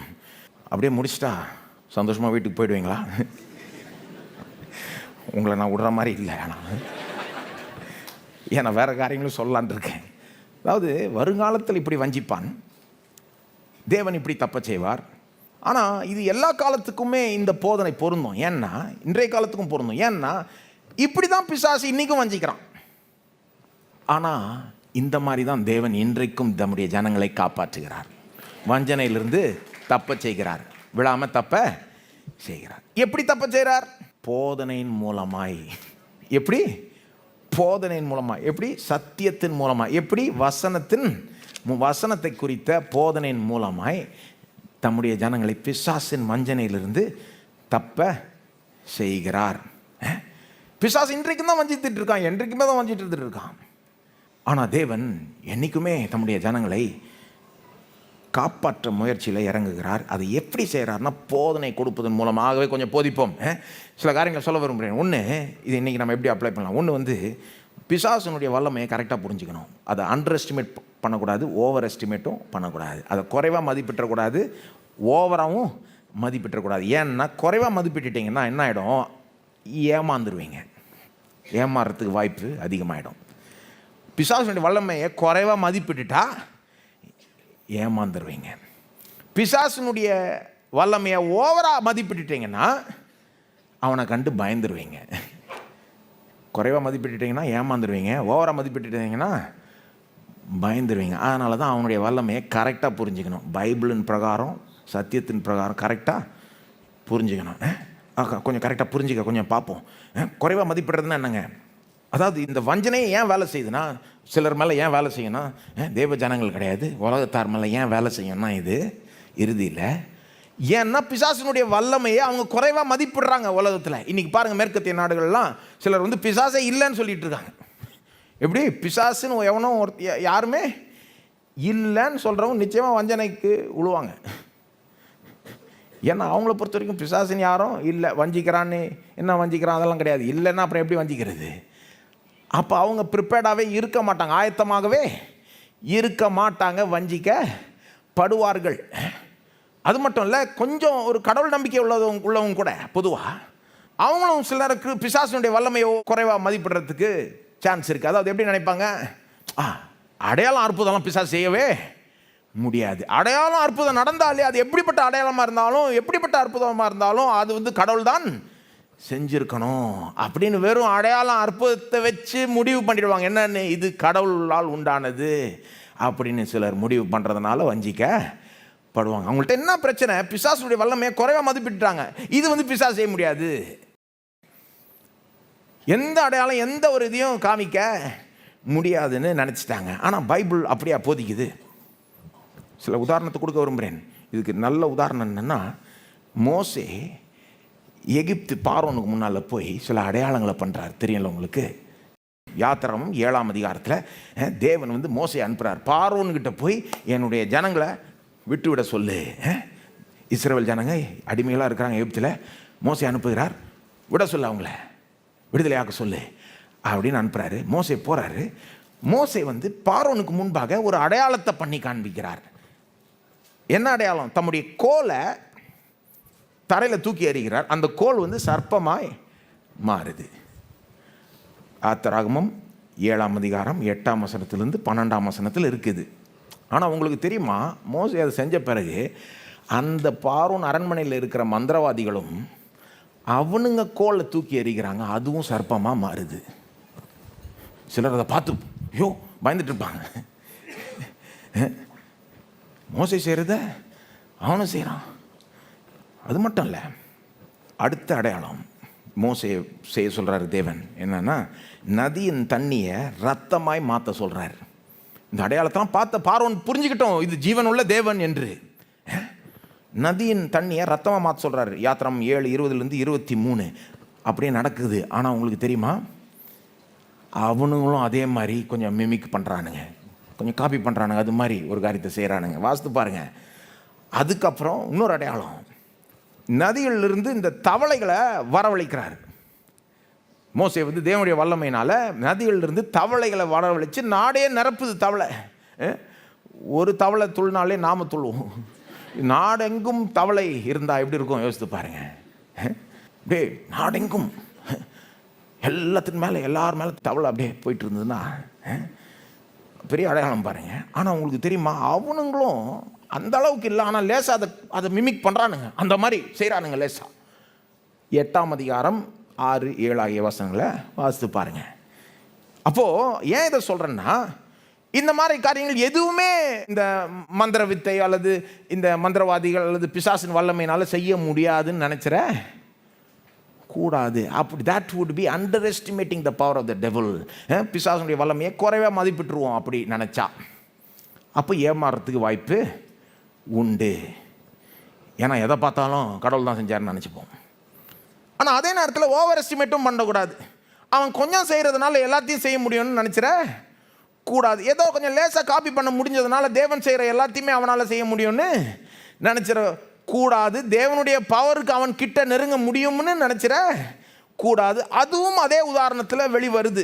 மோசே அந்த சொன்ன இல்லையா, கோலை தூக்கி எறிகிறார், சர்ப்பமாக மாறுது. அவனுங்களும் கோலை தூக்கி எறிகிறானுங்க, சர்ப்பமாக மாறுது. ஆனால் அதுக்கப்புறம் என்ன தಮ್ಮ நடக்குது, மோசையினுடைய சர்ப்பமாக மாறின அந்த கோல் மற்ற எல்லா சர்ப்பமாக மாறின அந்த கோள்களை விழுங்கிற்று. வாசித்து பாருங்க, விழுங்கிற்று. தேவன் பாருங்க, ஃபஸ்ட்டிலிருந்து உடனே மோசைக்கு ஒரு பாடத்தை சொல்லித்தரார். நீ செஞ்சதை அவன் செஞ்சால் பயப்படாத, ஏன்னா என் பவர் தான் அவன் பவரை விழுங்கும். அவன் செஞ்சா என்ன, அவனும் செஞ்சுட்டான், அதனால என்ன பாரு, யார் எது வந்து எதை விழுங்குச்சுன்னு பாரு. அவன் லேசாக செய்ய முடியுது, ஆனால் தேவனுடைய பவர் தான் அந்த பவரை விழுங்கிற்று. அது மட்டும் இல்லை, நீங்கள் தொடர்ந்து அந்த அடையாளங்களை பார்த்தீங்கன்னா அப்படி தான் நடக்குது. அந்த ஃபஸ்ட்டு 3 லேசாக அவனுங்க அந்த மிமிக்ரி பண்ணுறானுங்க பாருங்கள், அது மாதிரி செஞ்சு காமிக்கிறானுங்க. ஆனால் அதுக்கப்புறம் செய்யவே முடியல. அந்த பெண்கள் நாடை நிரப்புது, தலையை நிரப்பல, நாடே நிரப்புது. தலையை நிரப்புனாலே பொறுத்துக்க முடியல, நாடே நிரப்புனா அது பாருங்கள். அந்த 8ஆம் அதிகாரம் யாத்திராம் 8:17 18 இருக்குது பாருங்கள். அந்த அடையாளத்தை பண்ணி காமிக்கிறார் மோசே. அவனுங்க செய்ய பார்க்குறானுங்க, முடியல. அவனுங்களால அந்த மந்திரவாதிகளுக்கு செய்ய முடியல. அதுக்கப்புறம் பார்த்தீங்கன்னா எதுவுமே செய்ய முடியல. அதுக்கப்புறம் மோசே எவ்வளோ அடையாளங்களை பண்ணுறார் தேவ வல்லமையினால், அவங்களால செய்யவே முடியல. அதுக்கப்புறம் வண்டுகள் நாடை நிரப்புது 8:21. அதுக்கப்புறம் என்னமோ நடப்பாங்க, நிறைய அடையாளங்கள் வருது, எதுவுமே அவனை செய்ய முடியல. சொல்லப்போனால் ஒரு அடையாளத்தில் அந்த கொப்பளங்கள் ஜனங்க மேலே வருது, மிருக ஜீவன் மேலே வருது. அப்போ மோசே அதை அடையாளத்தை காண்பிக்கிற நேரத்தில் அந்த கொப்பளம் வருது பாருங்கள். அந்த மந்திரவாதிகள் அங்கே நிற்கிறானுங்க, அவனுங்க மேலேயும் கொப்பளம் வந்துடுது. அவனுங்களும் ஆச்சரியப்பட்ட, ஐயோ மோசையை தான் கெஞ்சுறானுங்க, இது ஏதாவது எடுத்து விடும்னு. அப்போது பிசாசனுடைய வல்லமையை ஓவர் எஸ்டிமேட் பண்ணக்கூடாதுன்னு சொல்ல வரேன். தேவன் அடையாளங்கள் அற்புதங்களை செய்கிறார், மெயினாக அவர் தான் செய்கிறார். பிசாசு ஓரளவுக்கு அதை காப்பி பண்ண பார்க்குறான், லேசாக தான் அவனால் காப்பி பண்ண முடியுது. பிசாசனுடைய வல்லமை தேவனுடைய வல்லமை கிட்ட கூட நெருங்கவே முடியாது. ஆகவே பிசாசனுடைய வல்லமையை கண்டு நாம் பயப்படவே தேவையில்லை. புரிஞ்சுதாங்க? குறைவாக மதிப்பிட்டக்கூடாது. அடையாளம் நடந்தாலே கடவுள் நினச்சிடக்கூடாது, அதிகமாகவும் மதிப்பிட்டக்கூடாது. பிசாசு எல்லாத்தையும் செஞ்சிருவானோ, எல்லாத்தையும் செய்ய முடியாது. தேவனுடைய வல்லமைக்கு நெருங்கவே முடியாது. ஆகவே நாம் பயப்பட, பிசாசின் வல்லமையை கண்டு நாம் பயப்பட தேவையில்லை. அவன்கிட்ட வல்லமையே இல்லைன்னு கிடையாது, இருக்குது. ஆனால் அவனுடைய வல்லமையை கண்டு நாம் பயப்பட தேவை இல்லை. அப்படின்னா அந்த தகுடு நினச்சி ஏன் பயப்படுறீங்க? அந்த மந்திர வித்தையை நினச்சி ஏன் பயப்படுறீங்க? இல்லை மந்திரம் வச்சுட்டாங்க, வச்சா என்ன இல்லை, என்னங்க அதில் பவர் இல்லையான்றீங்களா? இல்லைங்க, அதில் கொஞ்சம் பவர் இருக்கலாம், ஆனால் உங்கள் மேலே அது ஒன்றும் பண்ண முடியாது. உங்களை ஒன்றுமே, நீங்கள் யாருன்னு தெரியுமா உங்களுக்கு? உங்களுக்குள்ளாக இருக்கிறவர் உலகத்தில் இருக்கிறவனை காட்டிலும் பெரியவர்னு தெரியுமா உங்களுக்கு? அதனால தான் மோசேக்கு அந்த பாடத்தை உடனே சொல்லி கொடுத்துட்டார் தேவன். அவன் என்ன இது அதையும் காமிச்சா நீ பயப்படாத, அவன் என்ன காமிச்சாலும் ஏன் பவர், அவன் பவர் விழுங்கிடும், போ நீ அங்கேயே நில்லை, அவன் பண்ணட்டும், காமிக்கிட்டேன் என்ன வேணா. அப்போ நீங்கள் ஒரு கிறிஸ்தவன் என்று உங்களை அழைத்துக் கொள்கிறீர்கள்னா, இயேசுவை நான் பின்பற்ற, இயேசுவை நம்புறேன்னா, இயேசு எவ்வளோ பெரியவர் தெரியுமா? அந்தி கிறிஸ்து இப்படி அப்படி செய்வார்ன்றாங்க, கரெக்ட் செய்வான். ஆனால் இயேசு வரப்போ வாயின் சுவாசத்தினால அவனை அப்படியே நாசம் பண்ணுவார். இப்போ அவ்வளோ பெரிய இயேசுவோட நீங்கள் இருக்கிறீங்க, அவர் உங்களோட இருக்கிறார், ஆவியானவர் உங்களுக்குள்ளாக இருக்கிறார், வசனம் நமக்கு இருக்குது, இயேசுடைய நாமத்தை நாம் பயன்படுத்தலாம். நம்மளை இந்த பிசாசுடைய வல்லமை எதுவுமே செய்ய முடியாது. ஒன்றும் இல்லை, நீங்கள் இயேசுவை நம்பினீங்கன்னா ஜெயம் உங்களுடையது. இந்த விஷயத்தில் இயேசுவை நம்பணும். இல்லைங்க அவங்க இந்த தகுடை வச்சுட்டாங்க, தகுடு எங்கன்னு பார்க்குறோங்க, அது எங்கேயோ ஒரு மூலையில் இருக்குது. உங்களுக்குள்ள பெரியவர் ஒருத்தர் இருக்கிறார், அவரை கண்டுக்கல. இங்கே மூளையில் இருக்கிற அந்த சின்ன அதுக்கு நீங்கள் பயப்பட தேவையில்ல. பிசாசு என்ன வேணா செய்யட்டும், மந்திரம் வைக்கட்டுமே, வச்சா என்ன, எலுமிச்சம் இது பண்ணிட்டாங்க அது பண்ணிட்டாங்க, என்னத்தை வேணா பண்ணிட்டான், அது நம்ம மேலே ஒர்க் ஆகாது. என்ன, நமக்குள் இருக்கிறவர் உலகத்தில் இருக்கிறவன்னா பிசாசு அவனை காட்டிலும் பெரியவர். அப்போ பாருங்க, அவனுடைய இந்த வஞ்சனைக்கு ஏமாறவும் கூடாது, அவனை கண்டு பயப்படவும் கூடாது. ரெண்டாவது, அடையாளம் அற்புதம் நடந்தால் அதை டெஸ்ட் பண்ணணும் அப்படியே நம்பிடக்கூடாது. வெறும் அடையாளத்தை அற்புதத்தை வச்சு மட்டும் ஒரு காரியத்தை பற்றி முடிவுக்கு வந்துட கூடாது. வெறும் அடையாளம் அற்புதம் நடக்கிறத பார்த்துட்டு மட்டும் ஒருத்தனுடைய ஊழியத்தை ஏற்றுக்கொள்ள கூடாது. வெறும் அடையாளம் அற்புதத்தை மட்டும் வச்சு ஒருத்தருடைய போதனையை வெறும் அடையாளம் அற்புதத்தை மட்டும் வச்சு ஏற்றுக்க கூடாது. தெளிவாக சொல்லிட்டேன் நான், சொல்லன்னு சொல்லாதீங்க. இல்லைங்க அற்புதம் எந்த மாதிரி இருந்ததுங்க, எப்படி வேணா இருக்கட்டுங்க, அதை மட்டும் பார்த்து ஏற்றுக்காதீங்க. போதனையோ ஊழியத்தையோ எதை வச்சுங்க ஏற்றுக்கணும்? இதை வச்சு ஏற்றுக்கணுங்க. அல்லது வேறு டெஸ்ட் சொல்கிறேன் கேளுங்க. அதாவது வெறும் அடையாளம் அற்புதத்தை பார்த்து முடிவுக்கு வந்துடக்கூடாதுன்றது ரொம்ப முக்கியமான பாயிண்ட்டுங்க. ஏன்னா அதனால தான் இந்த ஜனங்கள்லாம் வஞ்சிக்கப்படுறாங்க, வருங்காலத்தில் வஞ்சிக்கப்படுவார்கள். ஆனால் நாம் அப்படி முடிவெடுக்கிறவர்கள் கிடையாது. நமக்கு தேவன் வழியை போச்சிருக்கிறார். சொல்கிறார் பாருங்க, டெஸ்ட் பண்ணுன்றாரு. ஆவிகளை டெஸ்ட் பண்ணுங்க அப்படின்றார். 1 யோவான் 4:1 சொல்லப்படுது பாருங்க. சும்மா எல்லா ஆவியும் நம்பிடாதீங்க பிரியமானவர்களே. 1 யோவான் 4:1, உலகத்தில் அநேக கள்ள தீர்க்கதரிசிகள் தோன்றி இருப்பதினால் நீங்கள் எல்லா ஆவிகளையும் நம்பாமல். உலகத்தில் நிறைய கள்ள தீர்க்கதரிசிகள் இருக்காங்களாம். அதனால் நீங்கள் என்ன பண்ணுங்களாம், எல்லா ஆவிகளையும் நம்பாமல், எல்லாம் சொல்லுங்கள், நம்பாமல். அந்த ஆவிகள் தேவனால் உண்டானவைகளோ என்று சோதித்தறியுங்கள். தேவனால் உண்டானவைகளோ என்று சோதித்தறியுங்கள். அப்போது டெஸ்ட் பண்ணுங்க. நீங்கள் கேட்கலாம், எப்படிங்க டெஸ்ட் பண்ணுறது? அடுத்த வசனத்தில் சொல்கிறார் எப்படி டெஸ்ட் பண்ணுறதுன்னு. 2ஆம் வசனம் பாருங்கள். தேவ ஆவியை நீங்கள் எதனாலே அறியலாம் என்றால், மாம்சத்தில் வந்த இயேசு கிறிஸ்துவை அறிக்கை பண்ணுகிற எந்த ஆவியும் தேவனால் உண்டாயிருக்கிறது. 3ஆம் வசனம் பாருங்கள். மாம்சத்தில் வந்த இயேசு கிறிஸ்துவை அறிக்கை பண்ணாத எந்த ஆவியும் தேவனால் உண்டானது அல்ல. என்ன டெஸ்ட்டு? இயேசு கிறிஸ்துவை அறிக்கை பண்ணுகிற ஆவி தேவனால் உண்டானது. இயேசு கிறிஸ்துவை அறிக்கை பண்ணாத ஆவி தேவனால் உண்டாகவில்லை. ரொம்ப சிம்பிள் டெஸ்ட்டுங்க. அடையாளம் அற்புதம் நடக்குது, இது தேவனிடத்துலேருந்து வந்ததா இல்லையா? இது நடக்கிறப்போ அல்லது நடக்கிற முன்னாலேயோ நடக்கிற பிறகோ இயேசு அங்கே அறிக்கை பண்ணப்படுகிறாரா, உண்மையிலே மகிமைப்படுத்தப்படுகிறாரா? சிம்பிளான டெஸ்ட்டுங்க. பயங்கரமாக நடக்குது அடையாளம், இதை நம்பலாமா இல்லையா? அடையாளத்தை மட்டும் பார்த்து நம்பிடக்கூடாது. முடிவுக்கு வந்துட இல்லைங்க, வானத்திலேருந்து அக்கினே வந்ததுங்க, என்ன வேணா இருக்கட்டும், அதை பார்த்து முடிவெடுக்கக்கூடாது. டெஸ்ட்டுன்னு அது. இதில் இயேசுனுடைய நாமம் அறிக்கை பண்ணப்படுதா? இயேசு கிறிஸ்து அறிக்கை பண்ணப்படுகிறாரா? இயேசு கிறிஸ்து உண்மையிலே இங்கே மகிமைப்படுத்தப்படுகிறாரா?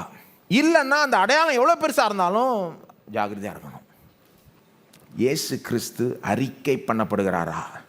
இயேசு கிறிஸ்துவை அறிக்கை பண்ணுறாங்களா? இயேசு கிறிஸ்துவை மகிமைப்படுத்துகிறாங்களா? அல்லது இயேசுனுடைய பேரையே சொல்ல மாட்டாங்களா? இயேசு கிறிஸ்துவை அறிக்கை பண்ணுகிற ஆவி. எல்லாம் சொல்லுங்க, இயேசு கிறிஸ்துவை அறிக்கை பண்ணுகிற ஆவி. இயேசு கிறிஸ்துவை நம்புகிற ஆவின்னு சொல்லலைங்க, என்னன்னு சொல்லியிருக்கு? அறிக்கை 2ஆம் வசனத்துலேயும் 3ஆம் வசனத்துலையும் டெஸ்ட் என்னது? இயேசு கிறிஸ்துவை அறிக்கை பண்ணும். அறிக்கை என்னன்னாங்க, இயேசுவை வெறும் நம்புறது மட்டும் இல்லை. இல்லை நான் உள்ளத்தில் நம்புகிறேன், அது அறிக்கை கிடையாது. இல்லை இயேசு கிறிஸ்து மாம்சத்தில் வந்தார்ன்றதை நம்புகிறேன் நான், அது அறிக்கை. அறிக்கைன்றது பப்ளிக்காக வாயை திறந்து நான் இந்த இயேசுவை நம்புகிறேன்னு பப்ளிக்காக ஒத்துக்கொள்கிறது, அதான் அறிக்கை. டு பப்ளிக்லி அக்னாலஜ் கிரைஸ்ட், அதுதானங்க அறிக்கை.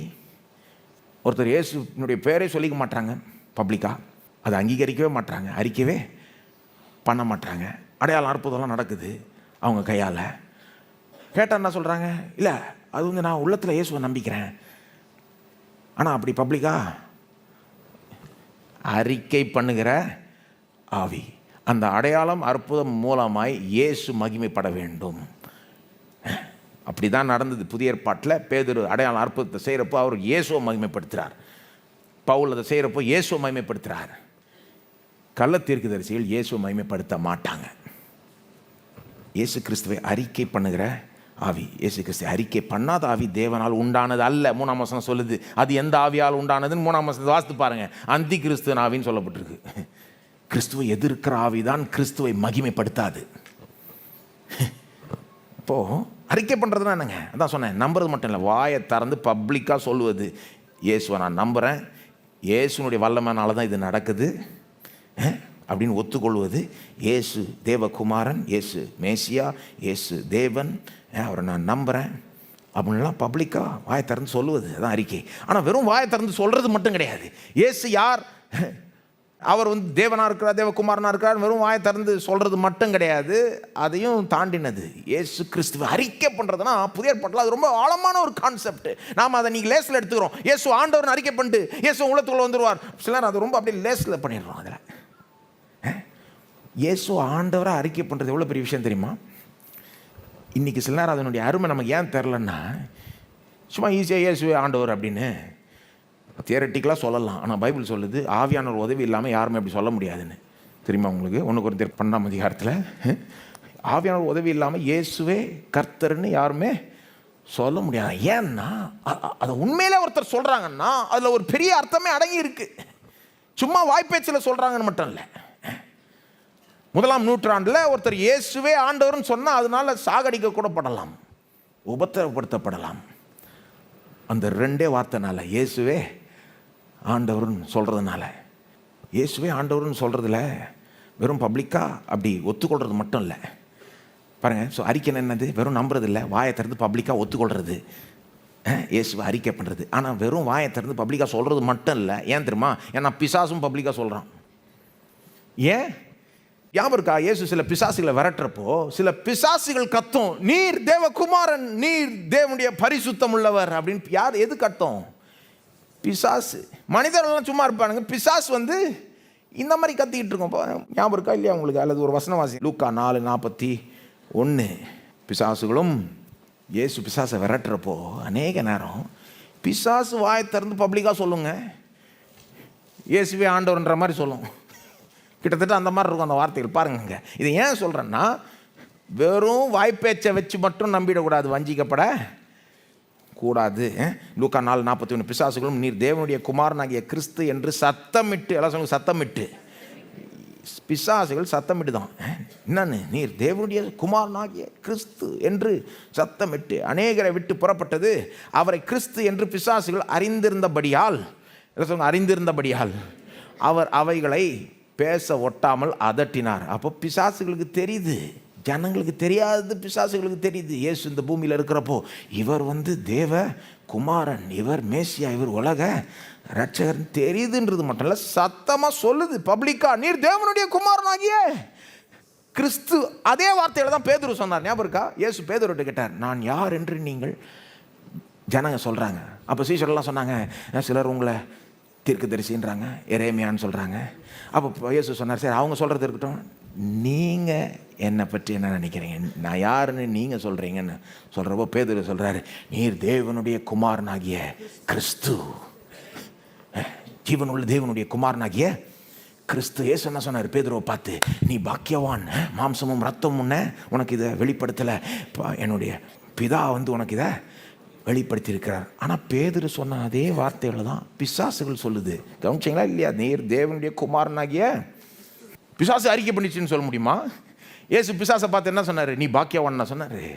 என்ன சொன்னார்னா, வாயை மூடிக்கிட்டு வெளியே வான்னாரு. அதுதான் சொன்னார். ஏன் பிசாசுகள் இப்படி சொல்லுச்சுன்னா, நான் நினைக்கிறேன் இயேசுவே இம்ப்ரெஸ் பண்ண பார்க்குதுங்க. நீர் தேவனுடைய குமாரனாகிய கிறிஸ்து அப்படின்னா அர்த்தம் என்ன விட்டுரும்.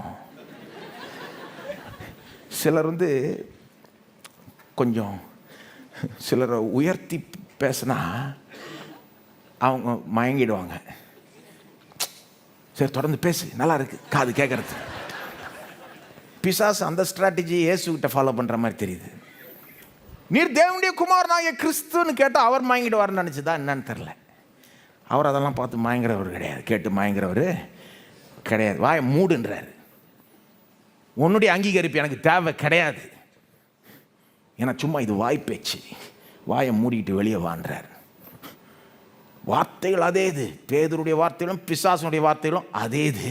ஆனால் பேதுருடைய தான் உண்மையான அறிக்கை, இயேசு கிறிஸ்துவை அறிக்கை பண்ணுகிறார். இதுங்க வந்து இயேசு கிறிஸ்துவை உண்மையிலே அறிக்கை பண்ணலை. வாய்ப்பேச்சு இருக்குது, ஆனால் அறிக்கை பண்ணலை. ஏன் தெரியுமா? அந்த பிசாசுங்கள்கிட்ட சில காரியங்கள் இல்லை, வாய்ப்பேச்சு இருக்கே ஒழிய இவர் உண்மையிலே ஆண்டவர்னு அதுங்க ஏற்றுக்கொண்டுச்சுன்னா என்ன பண்ணியிருக்கணும்? அவருடைய ஆளுகை தங்களையே கீழ்ப்படுத்தி கொண்டு அவர் சொல்கிறத செய்யணும். அதை செய்கிறதுக்கு மனசு இல்லை, புத்தி இல்லை. அந்த பிசாசுக்கு முரட்டாட்டம் புத்தி தான் இருக்குது. சும்மா வாய்ப்பேச்சுக்கு காமிச்சிக்குது அவருக்கு. இங்கே வெளித்தோற்றம் அவ்வளோதான். உண்மையான ஒரு விசுவாசம் அதுக்கிட்ட இல்லை. அவருக்கு தங்களையே கீழ்ப்படுத்தி கொள்ளலை, அது இல்லை பிசாசுங்கள்கிட்ட. ஆனால் உண்மையான அறிக்கையில் அது இருக்கும். இயேசுவே ஆண்டவர்னு உண்மையிலே அறிக்கை பண்ணுகிறவர்கள் தங்களையே அவருக்கு கீழ்ப்படுத்தி கொள்ளுகிறார்கள். நீர் சொல்லும் நான் செய்கிறேன்னு வராங்க. நீர் சொல்கிறத நான் செய்கிறேன், செய்ய அட்லீஸ்ட் முயற்சியாது இடுகிறேன்னு வருகிறாங்க இல்லையா? அது மட்டும் இல்லை, என்ன இருந்தாலும் ஆண்டவருக்கு உண்மை உள்ளவனாக இருக்கணும் அப்படின்னு பிசாசுங்க நினைக்குதா? உண்மையாவது இதாவது துரோகம் தான் செய்ய பார்க்குது. அது துரோகம் தான் செஞ்சுருக்குது, தொடர்ந்து துரோகம் தான் செய்து, முரட்டாட்டம் தான் செய்து. ஆனால் உண்மையிலே இயேசு ஆண்டவர் அறிக்கை பண்ணுகிறவர்கள் என்ன இருந்தாலும் என்ன வந்தாலும் அவருக்கு உண்மையாக இருக்கணும்னு பார்க்குறோம் இல்லையா?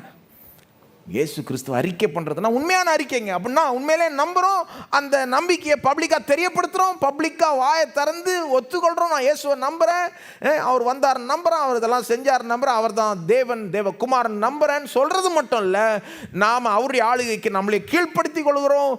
என்ன வந்தாலும் என்ன நடந்தாலும் உபத்திரம் கூட வந்தாலும் அவருக்கு நான் உண்மையாக இருக்கணும்னு நாம் நினைக்கிறோம். அதற்கு முயற்சிகளை எடுக்கிறோம். இயேசு கிறிஸ்துவ அறிக்கை பண்ணுகிறதுனா அதுதான். யோவான் என்ன சொல்கிறாரு? இந்த ஆவிகளை டெஸ்ட் பண்ணு, இந்த மாதிரி இருக்கிறாங்களான்னு பாரு, இயேசுக்கு கீழ்ப்படுத்தி கொள்கிறாங்களான்னு பாரு. அது முதல் டெஸ்ட். ரெண்டாவது டெஸ்ட் உபாகமம் 13. எப்படி டெஸ்ட் பண்ணுறது? அற்புதம், அடையாளம், ஆவிகள் இதெல்லாம் எப்படி டெஸ்ட் பண்ணுறது? உபாகமம் 13ஆம் அதிகாரத்தில் 2வது டெஸ்ட் சொல்லப்படுது பாருங்கள். இது ரொம்ப அற்புதமான ஒரு பகுதி. பழைய ஏற்பாட்டிலேயே வஞ்சனையிலிருந்து எப்படி தப்புறதுன்னு தேவன் போதிச்சிட்டார் தம்முடைய ஜனங்களுக்கு. உபாகமம் 13:1-3, உங்களுக்குள்ளே ஒரு தீர்க்கதரிசி ஆகலும் சொப்பனக்காரனாகிலும் எழும்பி. கடைசி காலத்தில் தான் வஞ்சனை நடக்கும்னு நினைக்க வேண்டாம். இது பழைய ஏற்பாட்டில் சொல்லப்பட்ட வார்த்தைகள். உங்களுக்குள்ளே ஒரு தீர்க்கதரிசி ஆகலும் சொப்பனக்காரனாகலும் எழும்பி நீங்கள் அறியாத வேறே தேவர்களை பின்பற்றி அவர்களை சேவிப்போம் வாருங்கள் என்று சொல்லி உங்களுக்கு ஒரு அடையாளத்தையும் அற்புதத்தையும் காண்பிப்பேன் என்று குறிப்பாய் சொன்னாலும், எல்லாம் சொல்லும் குறிப்பாய் சொன்னாலும் என்னன்னு சொல்கிறானுங்க இந்த தீர்க்கதரிசிகள் அல்லது சொப்பனக்காரனுங்கள்? என்ன சொல்கிறானு?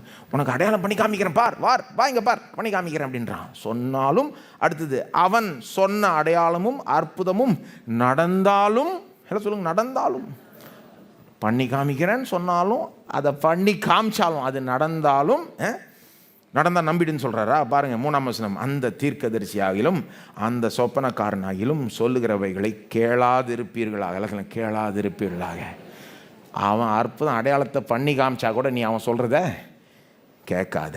உங்கள் தேவனாகிய கர்த்தரிடத்தில் நீங்கள் உங்கள் முழு இருதயத்தோடும் உங்கள் முழு ஆத்துமாவோடும் அன்பு கூறுகிறீர்களோ இல்லையோ என்று அறியும்படிக்கு உங்கள் தேவனாகிய கர்த்தர் உங்களை சோதிக்கிறார்.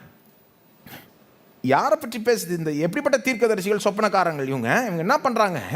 வா நான் உனக்கு அற்புதம் அடையாளம் பண்ணி காமிக்கிறேன் பார் அப்படின்ட்டு செஞ்சு காமிச்சு இதை வச்சு என்ன பண்ணுறான் பார், இதுலேயும் பவர் இருக்குல்ல, அப்போ வா நம்ம வேறு தேவர்களை பின்பற்றலாம், இந்த பவரை கொடுக்குறவங்கள பின்பற்றலான்னு ஜீவனுள்ள தேவனை நீங்கள் பின்பற்றுறத நிறுத்திட்டு உங்களை வேறு தேவர்களை இதனால் பின்பற்ற வைக்கணும்னு முயற்சி எடுத்தா அந்த மாதிரி பேர் வழிகளை நம்பாதீங்கன்றார்.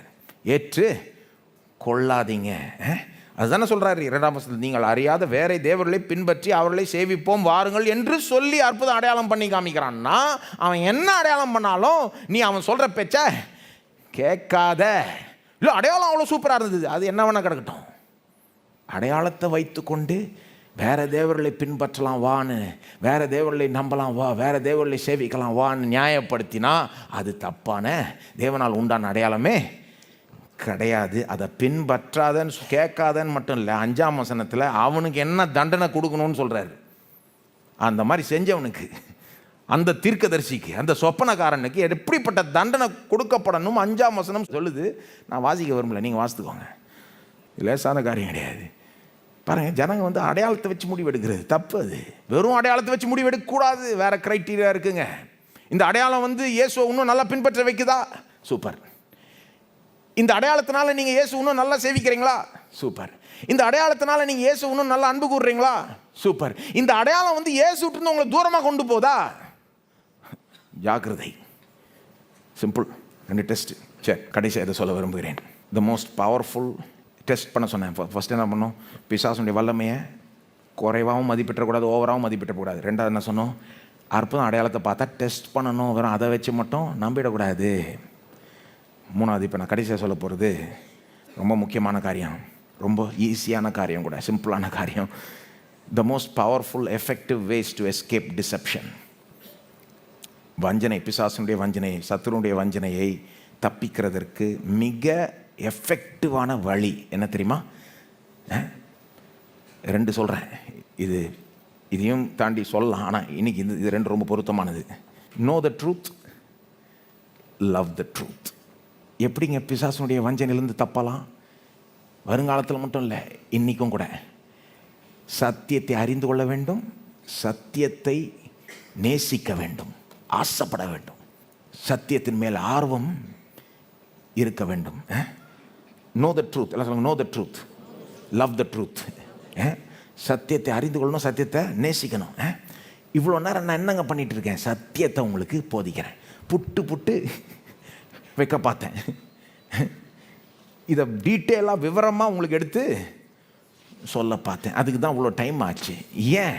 இந்த செய்தியை நீங்கள் கேட்டுட்டு இந்த மாதிரி ஒரு வஞ்சனைக்கு விழுறது கஷ்டம். இப்போ ஏன்னா இப்போ என்ன, உங்கள் தலையில் ஆணி அடிக்கிற மாதிரி என்ன அடிச்சிட்டோம்? அடையாளத்தை மட்டும் பார்த்து முடிவுக்கு வந்துடாதீங்க. வேறு டெஸ்ட்டு இருக்குது, கொஞ்சம் ஜாக்கிரதையாக இருங்க. அடையாளனாலே தேவன் தான் செஞ்சாருன்னு ஒன்றும் கிடையாதுன்னு நல்லா ஏற்றிட்டோம்ல உங்கள் மனசில் இன்றைக்கி.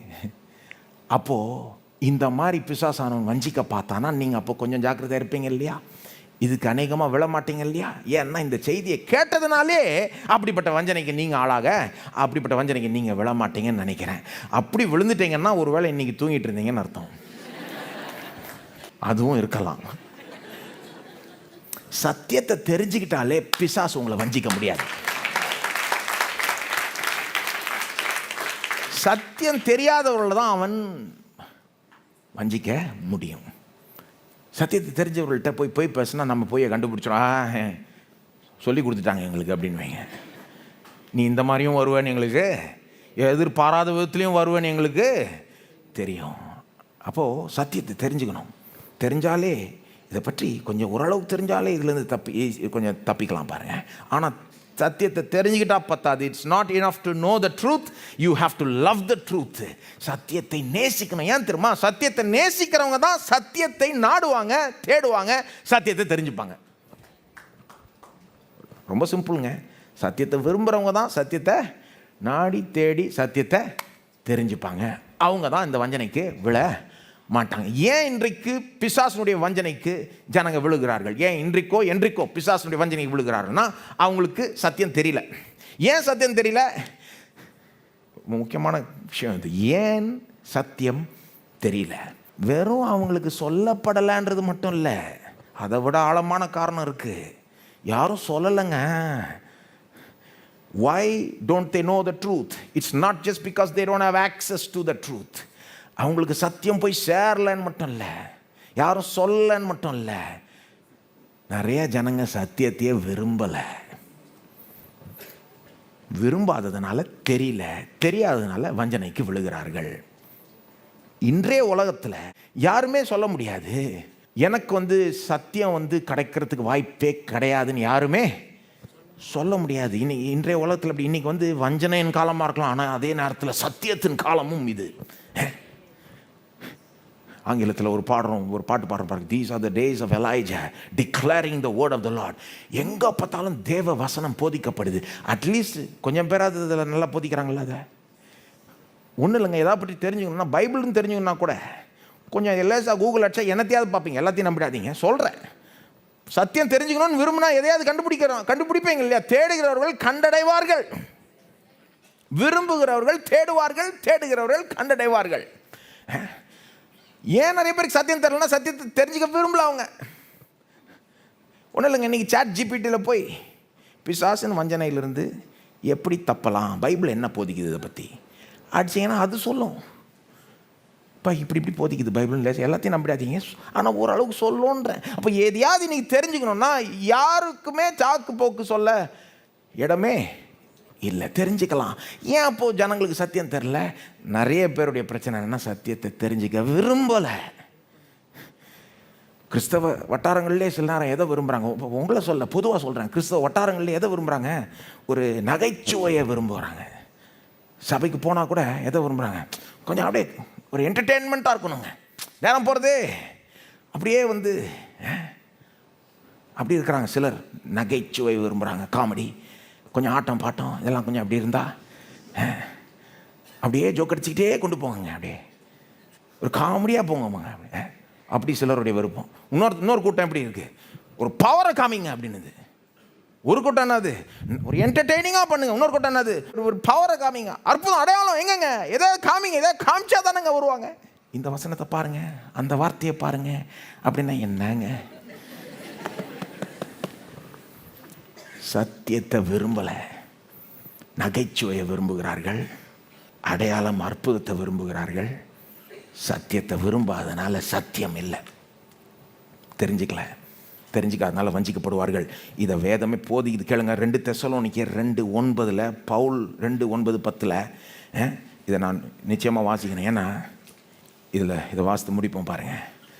ஆக்சுவலாக இங்கே பவுல் அப்படியே ரூட்டுக்கு போகிறார். ஏன் ஜனங்க வஞ்சிக்கப்படுறாங்க, இறுதியில் அந்தி கிறிஸ்துனுடைய வஞ்சனைக்கு ஏன் விழுவாங்க, என்ன காரணம்னு கரெக்டாக எடுத்து சொல்கிறார் பாருங்கள். 2 தெசலோனிக்கேயர் 2:9-10 அந்த அக்கிரமக்காரனுடைய வருகை சாத்தானுடைய செயலின்படி சகல வல்லமையோடும் அடையாளங்களோடும் பொய்யான அற்புதங்களோடும் இருக்கும். 10ஆம் வசனம் பாருங்க. கெட்டு போகிறவர்களுக்குள்ளே அநீதியினால் உண்டாகும் சகலவித வஞ்சகத்தோடும் இருக்கும். ரட்சிக்கப்படத்தக்கதாய் சத்தியத்தின் மேல் உள்ள அன்பை அவர்கள் அங்கீகரியாமற் போனபடியால் அப்படி நடக்கும். எப்படி நடக்குங்க? வஞ்சிக்கப்படுவார்கள், கெட்டு போவார்கள். அநீதினால் உண்டாகும் 10ஆம் வசனம் சொல்லும், அநீதினால் உண்டாகும் சகலவித வஞ்சகத்தோடும் இருக்கும். அந்த வஞ்சகம் நடக்கும். யாருக்கு நடக்கும்? இந்த ரட்சிக்கப்படத்தக்கதாய் சத்தியத்தின் மேல் உள்ள அன்பை அவர்கள் அங்கீகரியாமற் போனபடியால் அப்படி நடக்கும். ஏன் இந்த வஞ்சனைக்கு விழுவாங்களாம்? சத்தியத்தின் மேல் உள்ள அன்பை அவர்கள் அங்கீகரியாமற் போனபடியால். சத்தியத்தின் மேல் உள்ள அன்பை அவர்கள் அங்கீகரியாமற் போனபடியால். காம்ப்ளிகேட்டடாக வருது தமிழில். வேறு தமிழ் மொழிபெயர்ப்பை எடுத்து பார்த்தீங்கன்னா சிம்பிளாக்குறாங்க மொழிபெயர்ப்பு. இன்னொரு மொழிபெயர்ப்பு சொல்லுது தமிழில், சத்தியத்தின் மேல் ஆர்வம் காட்ட மறுத்தனர். சத்தியத்தின் மேல் ஆர்வம் காட்ட மறுத்தனர். இன்னொரு மொழிபெயர்ப்பு சொல்லுது, சத்தியத்தை அன்புடன் ஏற்றுக்கொள்ள மறுத்தார்கள். சத்தியத்தை அன்புடன் ஏற்றுக்கொள்ள மறுத்தார்கள். ஆங்கில மொழிபெயர்ப்பு எடுத்து பாருங்க. they refused to love the truth. ரொம்ப ஆழமான காரணம். நல்லா கவனிங்க. சத்தியத்தின் மேல் அன்பு காட்டலன்றது மட்டும் இல்லை, சத்தியத்தின் மேல் ஆர்வம் காட்டலன்றது மட்டும் இல்லை, அதுவே மோசம்தான். சத்தியத்தின் மேல் ஆர்வம் காட்டாமல் இருப்பதே மோசம். ஆனால் இவங்க அதையும் தாண்டி ஒரு லெவல் மோசம். என்னன்னா, சத்தியத்தின் மேல் ஆர்வம் காட்ட மறுத்தனர். எல்லாம் சொல்லுங்க, மறுத்தனர். அப்படின்னா என்ன? ஒரு உதாரணம் கொடுக்குறேன். 12வது எக்ஸாம் இருக்குது. சில மாணவர்கள் சொல்லுவாங்க, இந்த கணக்கையே நான் வெறுக்கிறேன். உதாரணத்துக்கு, மேத்ஸே எனக்கு பிடிக்காது, I hate maths, I hate maths, I hate மேத்ஸை வெறுக்கிறேன்னு சொல்லுவான். நான் கேட்குறேன், வெறுக்கிறதுல எப்படிங்க நீ நல்லா பண்ண போகிறீங்க? வெறுக்கிறதுல நீங்கள் நல்லா பண்ண முடியுமாங்க? முடியாதுங்க. அப்போ நீங்கள் என்ன சொல்லணும்? ஒரு வேளை அதை வெறுத்தீங்கன்னா கூட அதை சொல்லாதீங்க. தேவனே, நீர் எனக்கு இதன் மேலே ஒரு ஆர்வத்தை தந்தால் நல்லாயிருக்கும், ஏன்னா எனக்கா வரல, இது கொஞ்சம் கூட இல்லை, ஆனால் வந்தால் நல்லாயிருக்கும். அப்போ அங்கே என்ன நடக்குது? நீங்கள் ஒரு காரியத்தை நேசிக்கலை, நீங்கள் அதன் மேலே ஆர்வம் இல்லை உங்களுக்கு, ஆனால் இருக்கணும்னு விரும்புகிறீங்க. அதன் மேலே ஆர்வம் இருந்தால் நல்லா இருக்கும் அப்படின்னு விரும்புகிறீங்க. அவரை கேட்டீங்கன்னா அவர் தரலாம். புரியுதா? ஆனால் சிலர் என்ன பண்ணுவாங்க? I hate maths and I will always hate maths.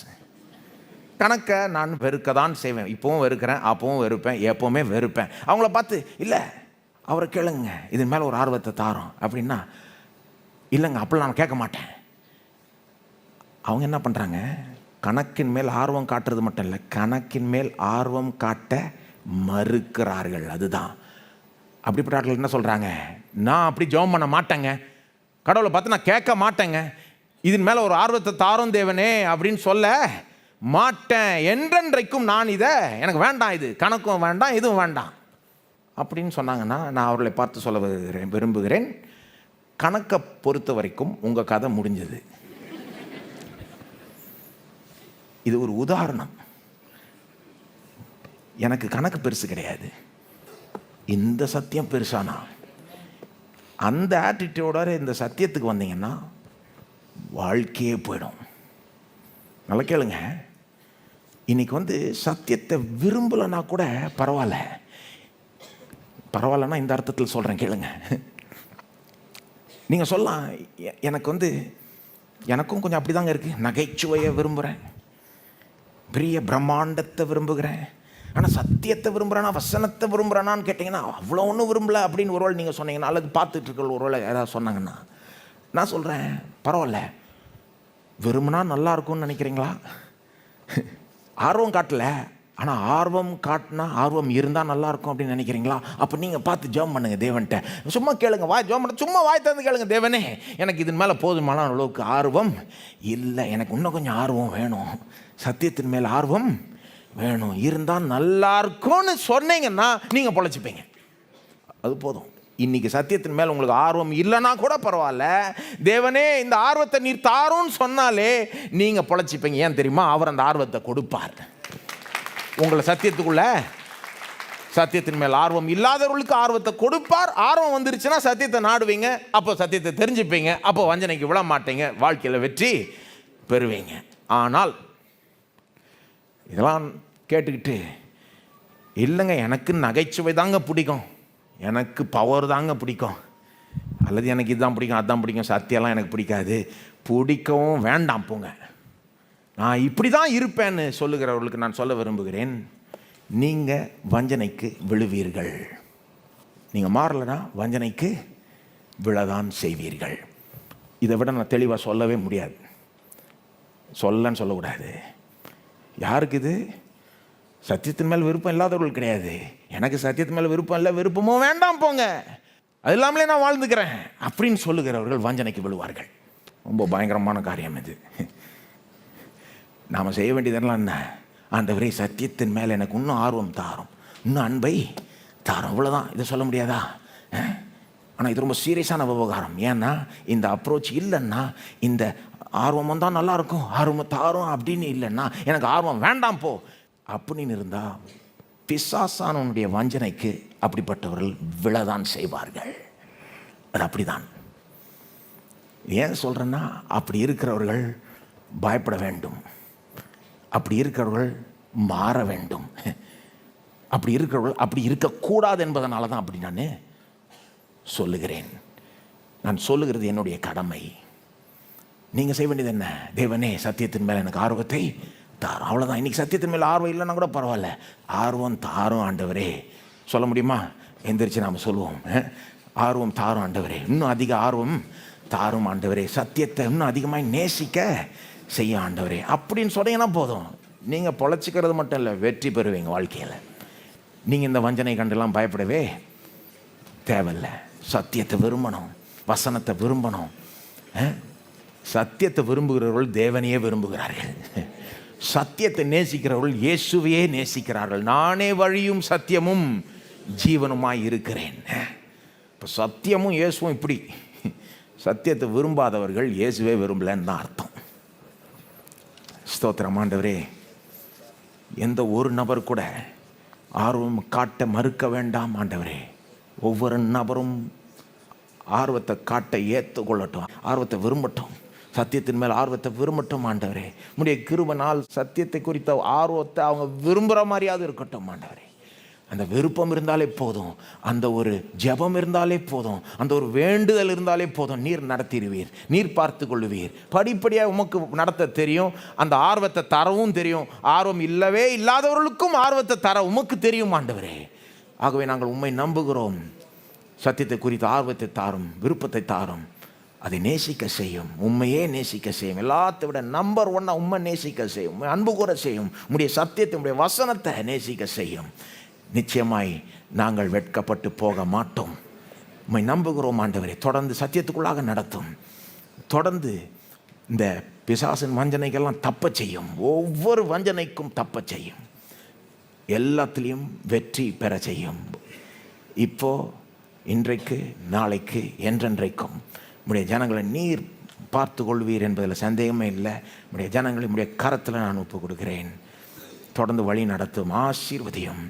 இயேசுவின் நாமத்தில் ஜெபிக்கிறோம், ஆமேன். நம்முடைய கர்த்தராகிய இயேசு கிறிஸ்துவனுடைய கிருபையும் பிதாவாகிய தேவனுடைய அன்பும் பரிசுத்தாவியானவருடைய ஐக்கியமும் நம்மோடு இன்றைக்கும் என்றைக்கும் இருப்பதாக, ஆமேன்.